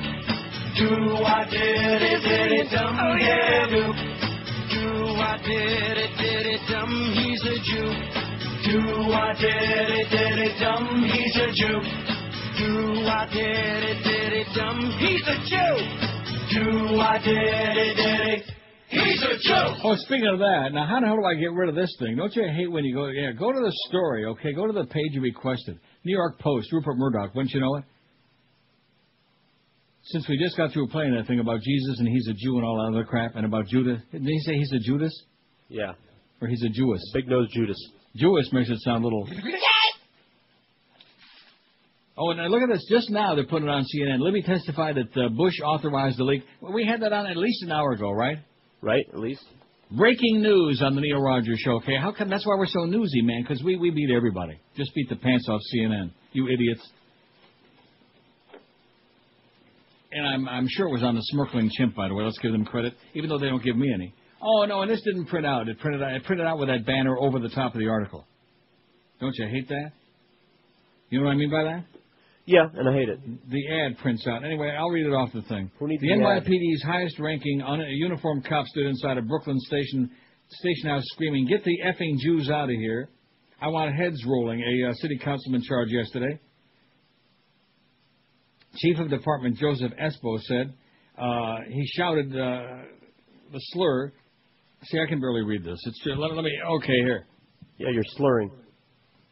Joseph Esposito shouted the slur as cops in riot gear struggled with hundreds of young Hasidim rampaging throughout Borough Park, setting fires and smashing windows Tuesday night to protest the arrest of an elderly Orthodox Jew. Councilman Simcha Felder said. It was a simcha, not. Esposito then turned to Felder and said, "Simcha, if you don't want to help me, get the F out of here," the councilman claimed. But the city, while acknowledging Esposito uttered vulgarities in the heat of the moment, denied he used any ethnic or religious slurs, quoting the chief as saying, "Get these effing people out of here," as opposed to effing Jews, okay? Felder said he's known Esposito 55 since the cop was appointed commander of the Borough Park precinct and had the highest yada-yada regard. He added the remark he made about Jews could have been made about blacks, Hispanics, about anybody else. It's inexcusable, Felder said. When you use the word Jew with the effing in any fashion, something is seriously wrong. What should be done? I'll leave that to the mayor and the police commissioner. Police Commissioner Ray Kelly acknowledged Esposito used a vulgarity, but offered support to his embeddled effort. Big deal, okay? Big Simmons. Should be your worst problem, okay, Sonny? Cut the crap. God. Don't use that word. Everybody's so uptight, and so it's an ethnic slur, just like that bitch, that who apologized for him, that Georgia bitch. That's right. Same thing. The one with a really freaky hairdo. Oh, there's Scooter Libby. Look at that. This is old news. Jeffrey Tube and Big Sinister on CNN, like all of a sudden they just discovered it. Like we didn't know that they were trying to smear Joseph Wilson because he put the truth out there. Bad guy. They got to smear and schmear him. So let's put his wife's life in jeopardy. Now, I'm sure you already know this because, again, this is not a bulletin. And who the hell would care? Because men don't watch the Today Show. Unless of course, they're... No. A day after Katie Couric announced she was leaving for CBS, NBC has chosen Meredith Vieira as Matt Lauer's new partner on the Today Show. And now, let's see, just like Vanna, she's 59. Okay. Now, I don't know how old she is. NBC chose Vieira over several internal candidates, including Weekend Today anchor Campbell Don't Call Me Fudge Brown, newswoman Natalie Morales, and Today newsreader Ann Curry. Brown and Morales had subbed for Couric on Today while she was on vacation in the last month. Meredith's vast experience as an award-winning journalist, as well as a talk show host, made her the ideal candidate for this job, said Jeff Zucker, CEO of the NBC Universal TV Group. She'd be better on the news than Katie. She'd be better on the news than Katie, I'll tell you that. Yeah. That's it. Let's do a little switch. Put Katie on the back on that horrible show when nobody's going to see it, and put Meredith Vieira on there. Right. Of course, you got Elizabeth Vergara and Katie Vieira. Uh-oh. A little bit too heavy on that Hispanic thing, man. She told her audience on The View Thursday about her decision. "I'm really thrilled," she said. "You would love these people." With her background as a former 60 Minutes correspondent co-host on The View, Vieira's experience matches a morning show host need to do serious news and interview Hollywood celebrities and do cooking segments. She can do it all. And do that, too.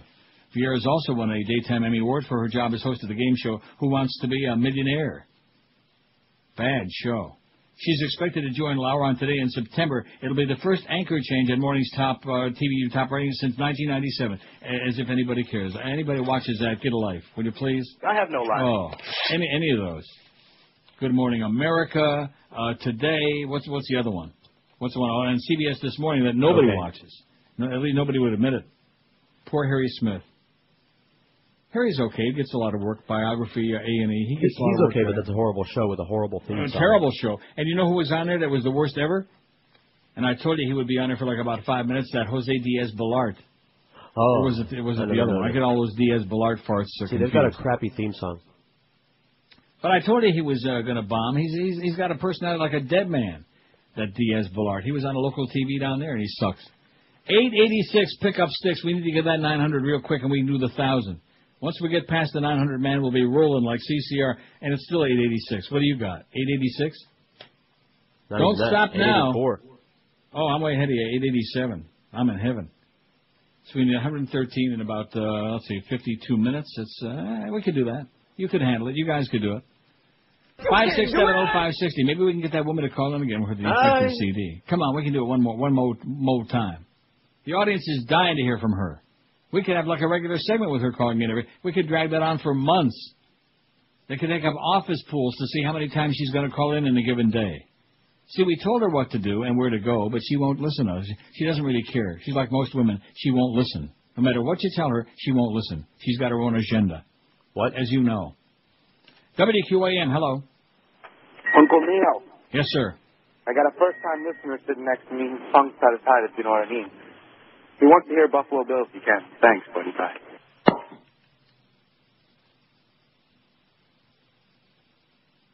See, I was starting to get really enthused about the calls.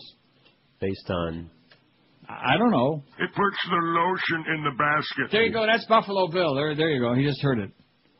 5670560. Whoever's sitting next to this guy that just called, just give him a big smack in the head. There you go. Just give him a smack in the head. Real hard, like with a baseball bat. Good move. WQAM CD repair line. I did email him, Neil. Boy, you asked for it. Yeah. Well, I guess she sure told me. Yeah. She sure gave me what for, didn't she?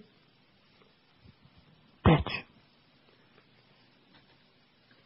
See, and then somebody's going to call, you call my wife a bitch. And, of course, they probably know it's true. You bitch, you slut, you whore. There you go. I'm not necessarily saying for her, just in general. 5670560. How's my knee coming? Oh. Well, look at that. Looks just like brand new. Mother? Scabs? Remember that song, I got a brand new pair of roller skates? I got a brand new knee. Look at that. The miracle of nature. Or must be God done it. You think God done it? Neil, God! I prayed to Judas, and he said, no problem. He said, no problem, fat stuff. Your knee is going to be as good as brand new. WQAM, hello. Hey, tell that bitch stop calling when I'm going to send the ghost to top. WQAM, hello. Neil. Yeah. I want your noodle. 5670560, low carb, pound 560 on the Verizon Singular Wireless line. WQAM, hello. It puts the lotion on its skin or else it gets the hose again. You homo. Oh, no. It rubs the lotion on its skin or else it gets the hose again. Well, now you know that's miraculous. It must be my lucky day. I'm going to Woodbine. Because, you know, there's several of those that like perch and rotate. And rotate. Very good. WQAM, let's hear Buffalo Bill. Hello. Yeah, Neil. Yes, sir. I want to say hi to Jennifer, and George needs a new hairstyle. WQAM, hello. La la la la la la la la la. Short and sweet. WQAM, hello. Neil. God. Yes, sir. Yep. I can't believe that woman. I just can't believe. I try to get through it, you know, all the time. She calls 15 times in one day and gets through. Yeah. Oh, yeah, she gets right through every time. She's got the bat line. She's got the direct line. How does that work? Well, I tried to call the other day, and you were talking about south of the border. Yeah. That actually started out as a bootleg booze place. Yeah. There you go. That's all I got. Thanks. What do you expect from a bunch of rednecks, man, who run a gin mill down there? Okay, thanks, pal. They're from South Carolina. Nothing could be finer than to get out of Carolina. That's what our new Chris Jones, our new sales manager, said. Carolina. He's a real yahoo, man. Although he got a little bit of something done there. Not much. Not too much. They don't want to, like, move too fast, you know, get, like, any real people in there. Because it's the 6th of April, and every day the story is, hey, look at this. You know, we can't undo all of Greg's screw-ups overnight, but look at this. We're working feverishly now. Can't you see it? Can you smell it? We're working like crazy. Can't you tell? Oh, yeah, tell something. All the real good copy we got and the whole new altitude we got back there in the sales department, and especially your buddy Brett. He is. This is Neil Rogers. This is 560 Pure AM. This is Debbie. Hi, Debbie. I'm interested in getting some operations done. Okay. And some body contouring and some liposuction. Mm-hmm. And I was wondering if you get some tummy tuck and lip augmentation, cosmetic breast surgery, facelift, all of these things. Mm-hmm. And I was wondering... What would you like to start with? Well, I need to get everything done. Probably the first thing I'd like to have removed is my thing. Okay, we don't do that. No. Could you do breast implants, though? It can be done, but I don't know that they would do it right away. It puts the lotion in the basket. Mm-hmm. How much? 5,000. Excellent. I'd like to have my skin resurfaced, too. Mm-hmm. Laser surgery. Mm-hmm. Have the lambs stopped crying yet, Mommy? Excuse me? Don't hurt Mommy's little baby. It puts the lotion in the basket. I'd like to get the liposuction that I saw on TV. Okay. Can you make me look more like a woman? Well, we'll have to see you first, and then upon looking at you, we can tell you that when we see you. Should I wear my skin suit made of body parts, Mommy? If you'd like to. It puts the lotion in the basket. Would you like to make an appointment? Yes. Okay. There is a $100 consultation fee. That's fine. Okay. Okay. My name is Buffalo Bill. Okay, let me get a little Mommy. information from you, okay? Just Mommy. one moment. It Right? puts the lotion in the basket. I understand. It puts the lotion in the basket. Do you want to come in for a consultation for It puts the lotion in the basket. Okay. Would you like to make an appointment, or do you want to call me back? It puts the lotion in the basket. I understand. I've got my skin suit and nipple necklace. Bill. It puts the lotion in the basket. I understand that. Would you like to It puts the lotion in the basket. Would you like to make an It appointment? puts the lotion in the basket. Okay, I will talk to you another time, okay? It puts the lotion in the basket. Hello? All of these things. Yeah, you said it. I'm putting another Band-Aid on my knee. All right. A new change, fresh There you one? go. Huh? More absorbency? No, just it's sop up still the different blood. because I take that Plavix, so I don't have another Beasley stroke. See, I never realized there was that much blood on your knee. See, there are different body parts, and you never realize how much blood. I mean, there's some that's pretty obvious, that they're engorged with blood. Oh, speaking of engorged with blood body parts, there's Rob Marciano on CNN. I keep looking for that one story. I can't find it. 5670560. Maybe she'll call back again. See if she. The bottom line is she's got to have the last word. See how that works? Like all women. She's got to have the last word. She already emailed you. So what's the difference? Why does she keep calling back? That's the obvious question. You taunted her. I told you. If you taunt, I did what? She's going to flaunt. She's going to flaunt what? Her You stupidity. taunt. I know where she could put that CD. Rectum. And I have a feeling it'll fit perfect. Probably straighten out all them blemishes on it, too. In fact, maybe that's how the blemishes got on them. 5670560, pound 560 in the Verizon and Singular wireless line. WQAM, all-call radio. Hello. You would think by now that you would have put it in the right hole. Okay, we're waiting for the flurry, waiting for that delay to catch up. And I think it's $58 that guy owes you for us playing that bit. Remember the punk that called before? My buddy's sitting here next to me on my lap on a couch, and would you please play the body? Yeah, right. He don't look all that good, Rob Marciano, to me. What's the big deal with him? He's okay. I mean, it's compared to the other people, the other guys that they got on that network. They don't really have a lot of good-looking people on there, except Candy Cowley. 925 votes, and, of course, Wolf Blitzkrieg in the Situation Room. Oh, Jesus, God. Do you think that there's anybody who really takes him seriously other than himself? I don't know. Maybe he has a wife. Can you just imagine what Jack Cafferty, the way he must laugh his ass off at, oh, God. I mean, Jack is making all these outrageous and outlandish and wonderful comments. Jack, that's one way to look at it. And we'll be back with Jack in the Situation Room. 928 votes. We need 72 in 40 minutes. Now, here's the test. If we can make that 1,000 by 2 o'clock after Eric really screwed me over bad yesterday twice, not once but twice. And I come in here, remember I came in early this morning just to see if he had it up, and he didn't have it up. Something really bad going on up there in Orlando. And so as a result, this poll didn't get on there till like 8:30. So we start with a handicap. But if we can make that 1,000, did you ever really believe we'd get to it? No, not that we have, huh? Not in my I know Josh didn't, because Josh is a real skeptic. He's a hard ass. Yeah, that's it. What? What? You thought we'd get it? Of course. Get out of here. 928. It's not even coming in by the ones now. Now that you jinxed it. Still 928. I refreshed it 3 times. They're still stuck there. They're just playing with our emotions. That's all. Or maybe they just don't want you guys to get those good deals. Because I know there's big money coming down the road from Joe Bell. Oh yeah. You wait till Joyce finishes with his ass. WQAM. Hello.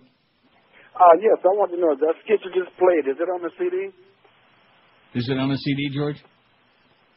I don't know. Well, what do you mean you don't know? So. Well, I had one in here, and now it's gone. Hang on a second. Yes, sir.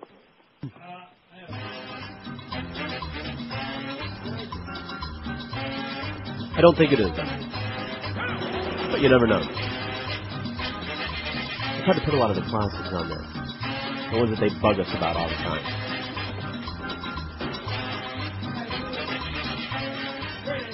Oh, here it comes. Wait. Don't step on Prez. Yeah. I got the Disney. Just relax, okay? Don't, let's see. I'm looking at body augmentation. Is it on there? I don't think so. It should be. Of course, the people that put this thing together, man, they had an IQ collective of about 6. Of course, it's been on so many of the other ones, I guess. Playing bagpipes is on there. No, it's not on there. Sorry. Don't get it. You're welcome. Dwayne Stomp is on there. Kiss Her Butt. Foul-mouthed Dolphins. Big black guy named Ben. Sitting on a bitch in Del Rey. The Mo, the Doy, the Geldy. The Mo, it's not on there. And why not, I might ask. Maybe that's why they're not buying this thing like crazy, because the good stuff's not in there. Lonesome Faggot's on there, right under Down on My Knees. You think there's any relationship between that? Yeah. Coincidence. Make Me Doy. See, if I didn't put something like that on there, it's because it was on last year's or if it's been on. What do you mean last year's? We haven't done this in a year before, long time. Or a lot, or more than once. Yeah, it's been on there too much. Plus, who the hell wants to hear all of these things again? I guess they do. Now, listen, don't buy it, pal, because it's probably going to be defective, and then you'll be calling in 15 times, and people will be making fun of you and all that stuff. Don't do that. It'll create many problems for you. All of these things. WQAM CD line, hello. Hey, Neil, how you doing? Pretty good. Neil Rogers, CD and pasta. I'm leaving this town, this Bush League town, and going back up north. All right. Excellent. Good choice, man. Okay, now, in closing, hey, y'all, the Heat suck. How are they doing, by the way, Josh? They've been losing lately? I noticed people falling off the bandwagon. Well, they're doing just fine. Must have lost the game. I know they kicked the Raptors' ass here a couple of days ago. And I know the Blue Jays got their ass kicked, handed to them on a plate last night. You know they had 50,400 on the new and improved Rogers Center Sky Dome 2 nights ago? Man, that place is really... I may actually have to go to a few ball games. That place was rocking opening night. 50,400, and they kicked some serious ass. And last night they got walloped. They got, In fact, last night, in the paper this morning, it says people, sarcastic, polite but sarcastic, as the team was going off the field at the end of the game, people were yelling, "Go Leafs, go!" Come on now, that's not nice. Just because the Blue Jays lost the game, it's bad. It's pretty funny. Huh? It's pretty funny. Yeah, no, it's not. You don't start with that hockey stuff. Devils are now putting the wood to him. Patrick Elias with his 7th career hat trick. It is now 5-2 Jersey. Here we go. You can see December the 19th when these two teams last played here. You tell them, Harry. 15 goals, 67 shots. Tonight, both goalies could win the Vezina Trophy. Around back of the net for Domi. Game tied 1-1. If you joined us late, congratulations. Back of the goal it goes. And getting in front up into there as well. One of the worst games in the history of mankind. It was pretty bad. You're right, Joe. 5670560. Pound 560 on the Verizon Singular Wireless on the Neil Rogers Hockey CD Repair and Pasta Show. Yeah, we ought to narrow it down a little bit. Instead of this stream of consciousness crap, how about stream of unconsciousness? As in things like... Jerzagaki sucks, okay? You know what I'm saying? Not to have anything to do with anything particular, just off the wall. Like... rock solid. When you least expect it. WQAM, hello. Neil, what's up? How you doing, sir? Hey, I know you're a gigantic Godfather fan, but I never hear you talking about The Sopranos. Do you think... probably because I don't watch it. Yeah, I was wondering if you thought it was swill, as you say. Swill? I never watched it, so I can't give you an opinion. I never will watched say it? I was. Bing, you blow their brains all over your nice Ivy League suit. That's all I need to hear. Okay, I was just curious. I know. George used to like it, and he says now it sucks. Hey, I know a great person who can ghostwrite your autobiography. His name is Greg Cody, and I'll boing myself. Boing! That was great. That's the first. He boinged himself off. I like that. Leave the gun. Take the cannoli. Yeah, you won't hear that on The Sopranos, I guarantee. Oh, probably you will one of these days soon. I guarantee you won't hear this either. I don't care how many Dago, Guinea, what greaseball goombas come out of the woodwork. See that? That Jack Waltz. Every character, every line, every scene, primo, baby, primo. As good as it gets. Almost as good as Network. Now, how are we doing on that thing? I wonder if, because the Godfather saga is awfully long, Josh better not watch the whole thing, you know? I got it. Too long. It's been running like crazy on it has, TV. actually. Has it really? Since Monday. Not here. 1, 2, and 3. You've been doing a 1, 2, and a 3? 956 to 56 is like in Q56, as in QAM, see? See how clever that is? 956, baby. 44 in 34. Even a child could do that. This is Neil Rogers. This is 560 QAM. You fair.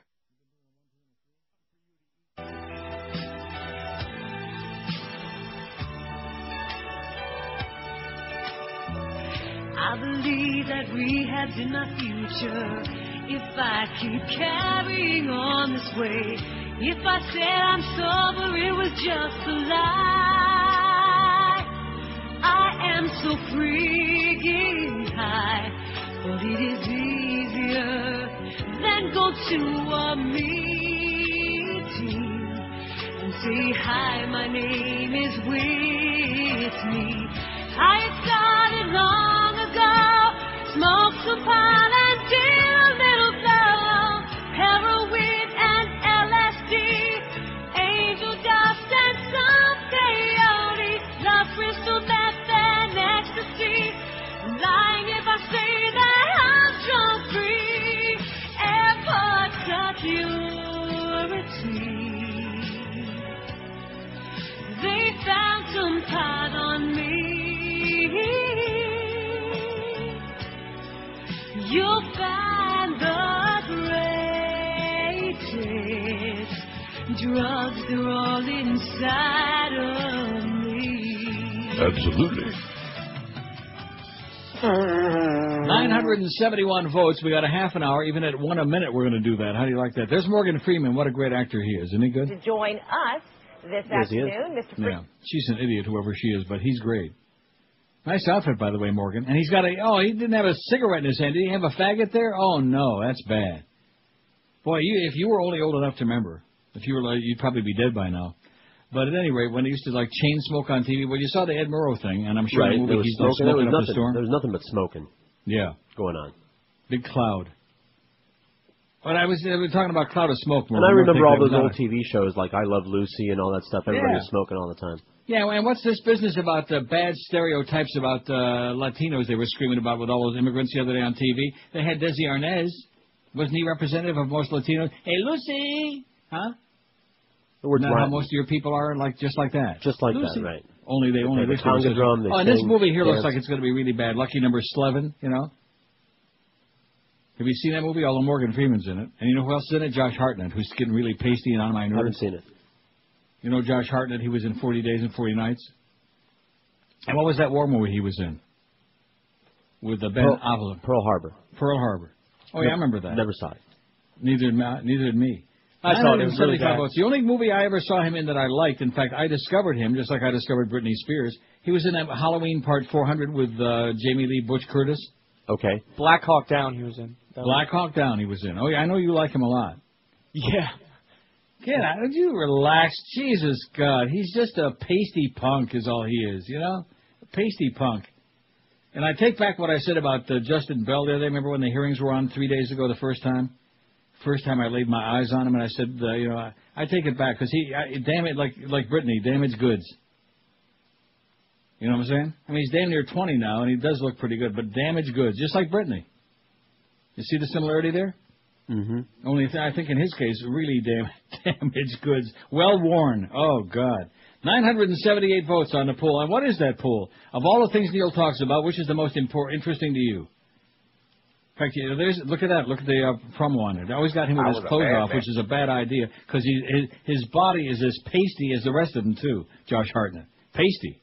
At least Morgan Freeman, he's got a good suntan. Politics, 450, that's what they want to hear. Bush bashing. They want to hear Bush and this moron, this butcher, this terrorist, okay? This simpleton that stole not one but two elections with the help of his girlfriend, Catherine Harris, and his crooked, fat-ass brother. Inside radio stuff, 133. And if we ever get back even close to being in radio, we'll let you know. We'll let you know where we are on the dial. Religion, 103. Well, there he is again, naked. Put some clothes on him already, will you? Jesus. I hate this poll, 67. Jewish stuff, 48. Foods and restaurants, 43. Hockey, 34. Let's have some hockey talk. What do you say?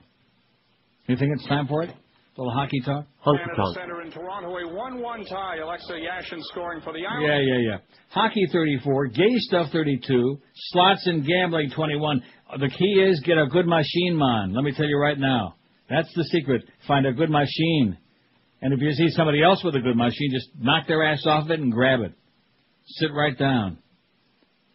Amsterdam, 13. Old news. Been there about 4,000 times already. It's getting a little bit old. All those Dutchmen. Immigration, 10. Health problems, 8. The track, 8. Diet talk, 4. And the stock market, 4. So those last 5 or 6 categories, just Schmidt can them. Like I told you, Schmidt can them.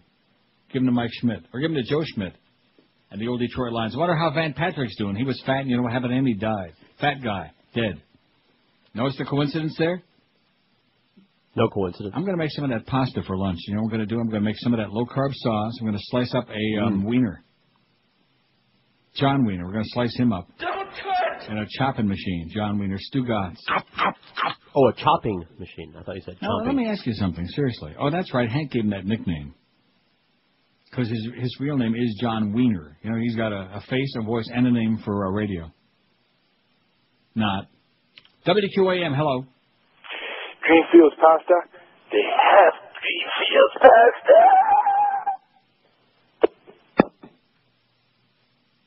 Sounded like he was sitting on a strand of it. Rectum. Didn't it sound like that?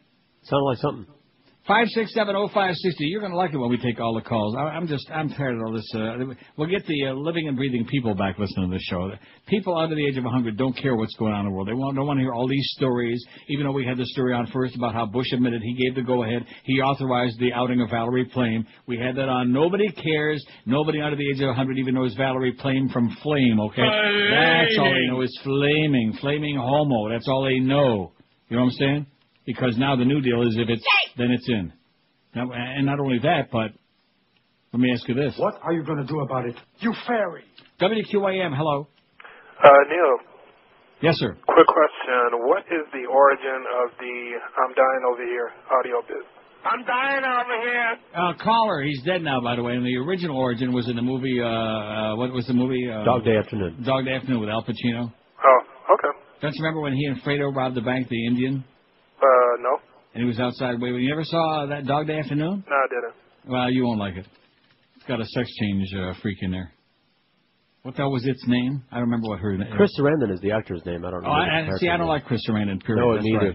Right. I can't stand it. Neither. There's Josh Hartnett naked again. See, look at that. There he is. Where? He's pasty. I don't like pasty. Want to see you about? No. With suntan, he might look a little bit better, but stand there with just a towel on. And they keep showing it over and over again. I think Wolf Blitzkrieg is behind that. He's probably wanting to get Josh in the situation room. 567. I know Duff said they wanted to get Josh in the situation room, and he wasn't talking about Clarence either.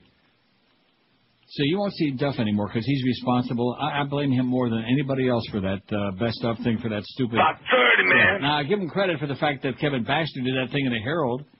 Now, if he would have just called Tom Jickop, I'm sure Tom would have given like 10 pages on it. Although I do know this. If we get to 1,000 votes on the poll today by 2 o'clock after that bad start, thanks to Eric Schoonoff, it'll be on the front page of the Sun Sentinel. Tom Jick will have his byline on it. Don't you think? Tomorrow? Okay. It'll be all over it like stink on Greg. 997. I think we got a shot at it. 23 minutes, we need 3 votes. I wouldn't be surprised if little Tommy and his friends in the gaming industry, the cruise ship industry, do it. I wonder if it's his son that works in the cruise ship line. Call him up and find out. WQAM, hello. Yeah, Neil. Yes, sir. How you doing? I just want to spread some more right-wing stuff. My son goes to University of Florida, and he went into, he saw Ann Coulter. He's a nice Jewish liberal Democrat, but he wanted to spread his views, so we went to see Ann Coulter speak on campus. Yeah. And she was spreading a lot of right-wing propaganda. How we I hear she spreads it, yeah. She spreads it heavy. And we should bring our democratic Christian democracy to all nations throughout the world. Oh, yeah. If we can do as good a job as we're doing in Iraq, man, we don't have to worry about it because they'll all be dead.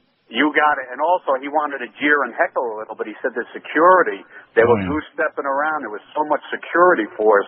He just kept his mouth shut. And, damn good thing he didn't bring his mezuzah with him. He'd be done for.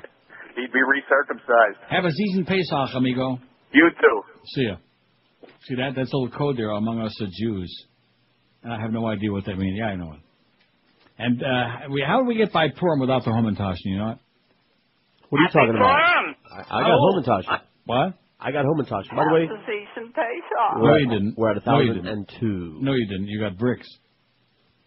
Actually, I didn't need it now that you mention it. Yeah, You know, we like Dave Halberstam. We're talking about not the one that's the famous author, but the one, he's an author too, but the former voice of the Heat that got screwed over because he allegedly made some kind of a racial comment. Yeah, that was a bad screwing over. He's a good guy, Halby. You know?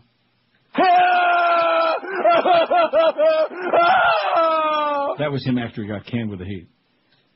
But every year at Purim time, he sends a care package. He sends one to Hank and sent one to, he used to send it to me, but I'm not there, thank God. And so now he sends it to you guys. Did Josh eat any of those? You didn't eat any of those little triangle things, did you? No, I didn't. No, I shouldn't have had to ask because you're still alive.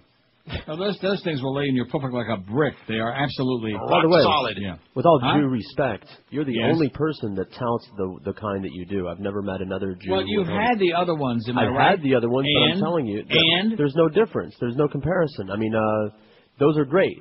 The bready ones are great. The point that I'm trying to make is I have yet to 1,004 votes. We did it. Thank you. That even knows what you're talking about. What are you talking about? I have yet to Don't you think I know a Jew or two? Any other Jew besides you that even knows what those other ones are. Get out of here. Give me a break. Well, we don't have a shortage of them. You think that my family got those little brick triangles there? I think only the Orthodox, only the Getchkis eat those. I have yet to meet. The ones with the long beards down to their puppet. Down to their bloody kneecaps. Excuse me, but I do believe that's just eggs. Agent Ethan Hunt. It's me. Your mission, if you choose to accept it, involves... My mission, yeah. My mission. It involves... I accept, I do. I accept. You mind if I finish what the hell I'm supposed to tell you? I was on Oprah. This man, his mission, if he chooses to accept it, is to... My mission! Impossible 3! It's great! My mission! My mission! Tom Cruise stars as Tom Cruise as Ethan Hunt in Mission Impossible 3. Not another Tom Cruise movie. My mission! Coming soon to theaters, hopefully going away sooner. Switching Impossible. You fairy. With little Tommy there. You're really fooling everybody, Tommy. Not. And that Katie Holmes thing, man, that really went over like a pregnant pole vaulter, didn't it? Wonder who done her, anyway. Sure it wasn't him. It wasn't me. No. Well, that's unfortunate in your case. 16 till 2. I can't stop thinking about that broad that called in here. How many times? 40 times today? Maybe not 40. I'm exaggerating. About 30, man. 30 times with her CD problem. You're supposed to go over there and, lick it and make it better. 1,009 votes on the poll. How do you like that? Wouldn't surprise me if Eric tacked a few of those bogus ones on there. Try to, cover his tracks from yesterday. 1,011. Now, we had it made in the shade. I never would have believed it in a million years. I wasn't even going to try for it. Were we? Were we going to even think about that? I didn't want to. And then all of a sudden they were mounting and mounting and mounting. 5670560, speaking of Tommy. You fairy. Pound 560 on the Verizon singular wireless line. We got 8 million openings now. We're going to have to condition these people again. We're taking 40,000 calls a day every day now instead of these stupid stories. It's the only day we're going to get the audience back on this horseball station. Man, oh man. If anybody was away last weekend, didn't hear the trends, we did fine from 10 to 2. That's all you need to know. Oh, my God. It was scary. Wasn't it kind of scary? Kinda, a little bit. No. WQAM, hello. Not surprising, but scary. QAM. Hey, Neil, how's it going? All right. All right, today seems to be a day for the boy show. You know, you got 40 people calling in, like 17 times. I'm calling actually to see if you're a fan of the Colbert Report. It comes on right after the Daily Show. Had Brownie Brown on there last week. Who? On Friday. Michael Brown. Brownie Brown. Oh, Mickey Brownie Brown, yeah. Yeah, they had him on there, and a good one. He tried to go on there and tried to shoot some blame around, the blame game. I remember that. That's the best bit you ever had. And they had him on there for a bit, and it was just hilarious. It was a great time. I thought you might have seen it. It was awesome. Just letting you know.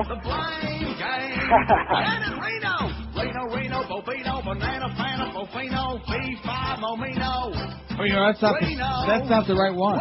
That's a different blame game. I realized we had two of them. Did you? I do now.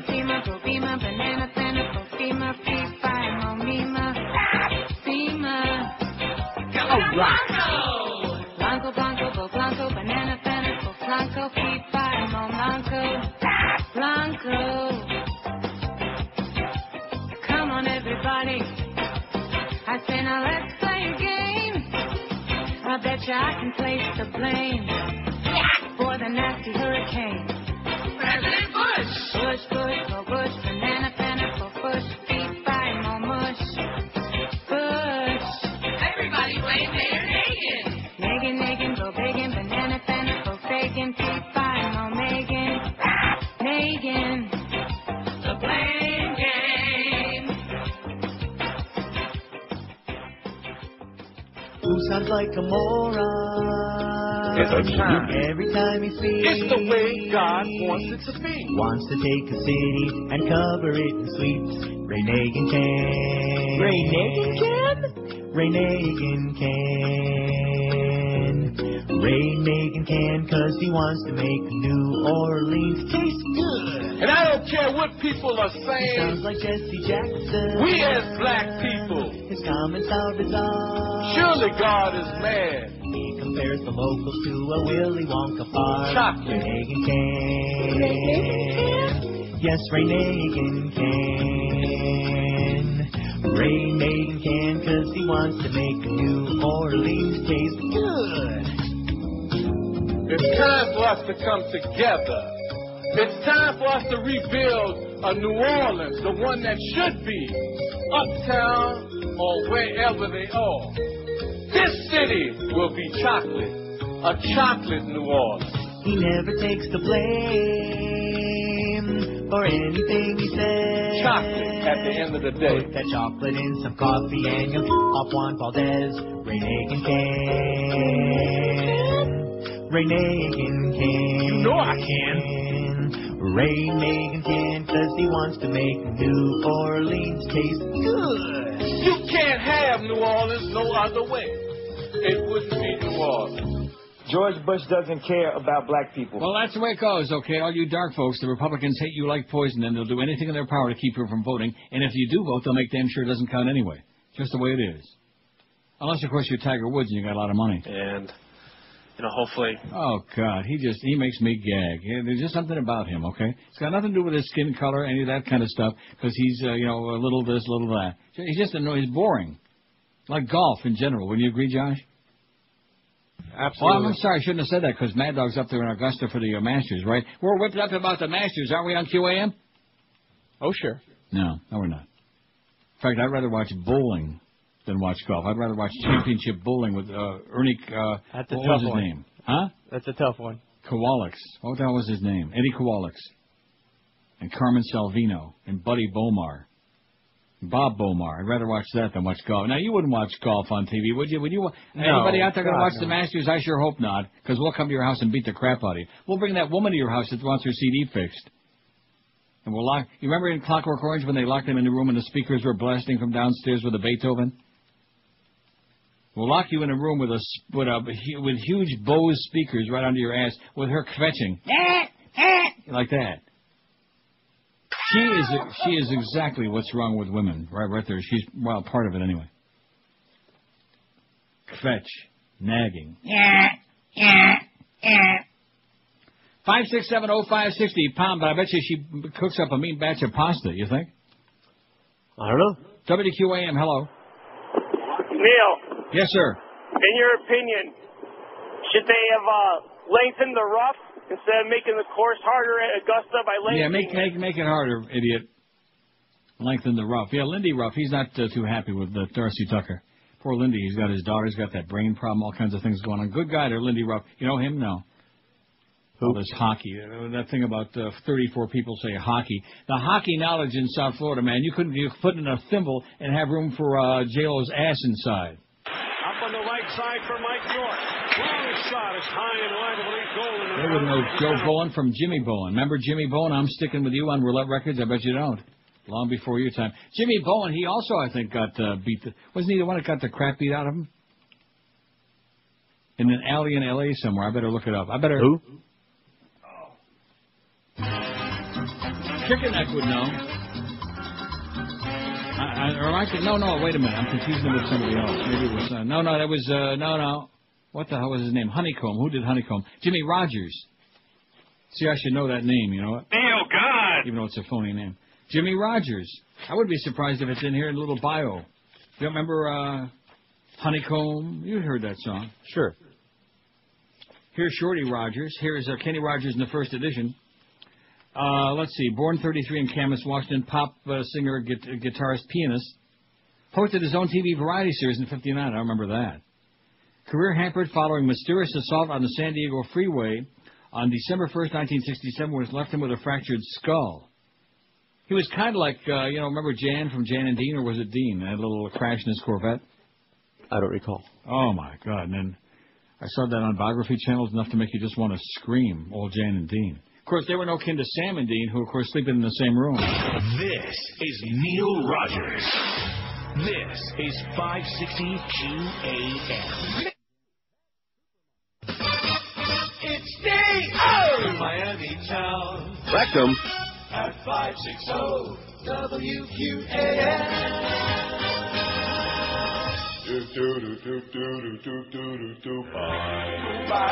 Dubai, your shipping ports will buy. Dubai, you infidels must die. Oh yes, you may hate us, but Bush will have his way. Oh, Dubai, we will make you die. We've been in bed for such a long time with the Bush crime family host. I ask you what could be safer than an unchecked freighter with a suitcase bomb on board. Dubai, we will guard your port. And when you die, you get a free glass of gold. Duck and cover when those bombs explode. Oh, Dubai, we will make you die. Thank heaven for 9/11. For we now control most of your lives. Cash for terror we will give it to the Muslims who hate women. Unless they're really guys. We'll change your minds and it won't be hard. You buy the height of the old race car. Stay tuned to corporate news, cause we own that too. Oh, Dubai, we will make you die.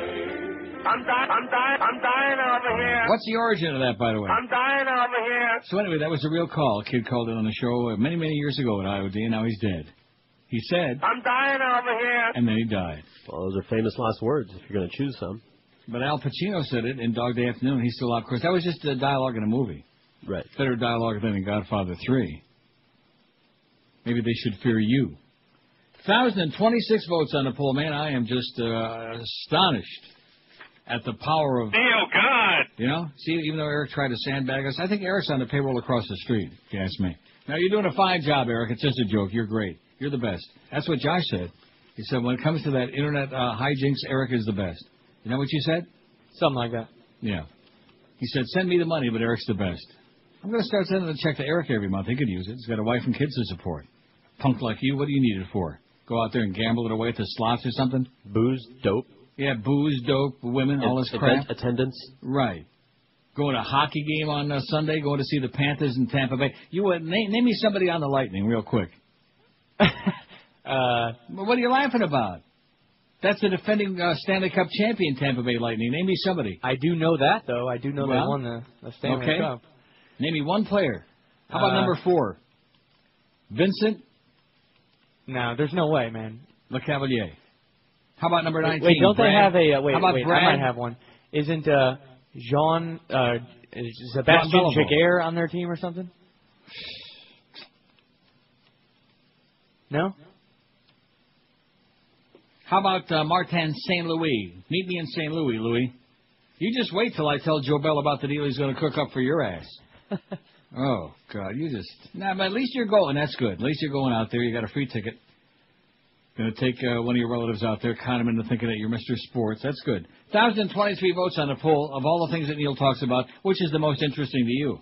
How about a pay raise for Josh and George? How about that? That's interesting to them. Politics, 472. Inside Radio Stuff, 139. Religion, 107. All you Getchkis out there, all you crazy people. I hate this poll, 71. Jewish Stuff, 52. Rhymes with Jew. Food and restaurants, 44, especially deli. Hockey, 34. Likely story. Gay Stuff, 33. And slots and gambling, especially with a good machine, 22. Bye, bye, bye! When it comes to sports,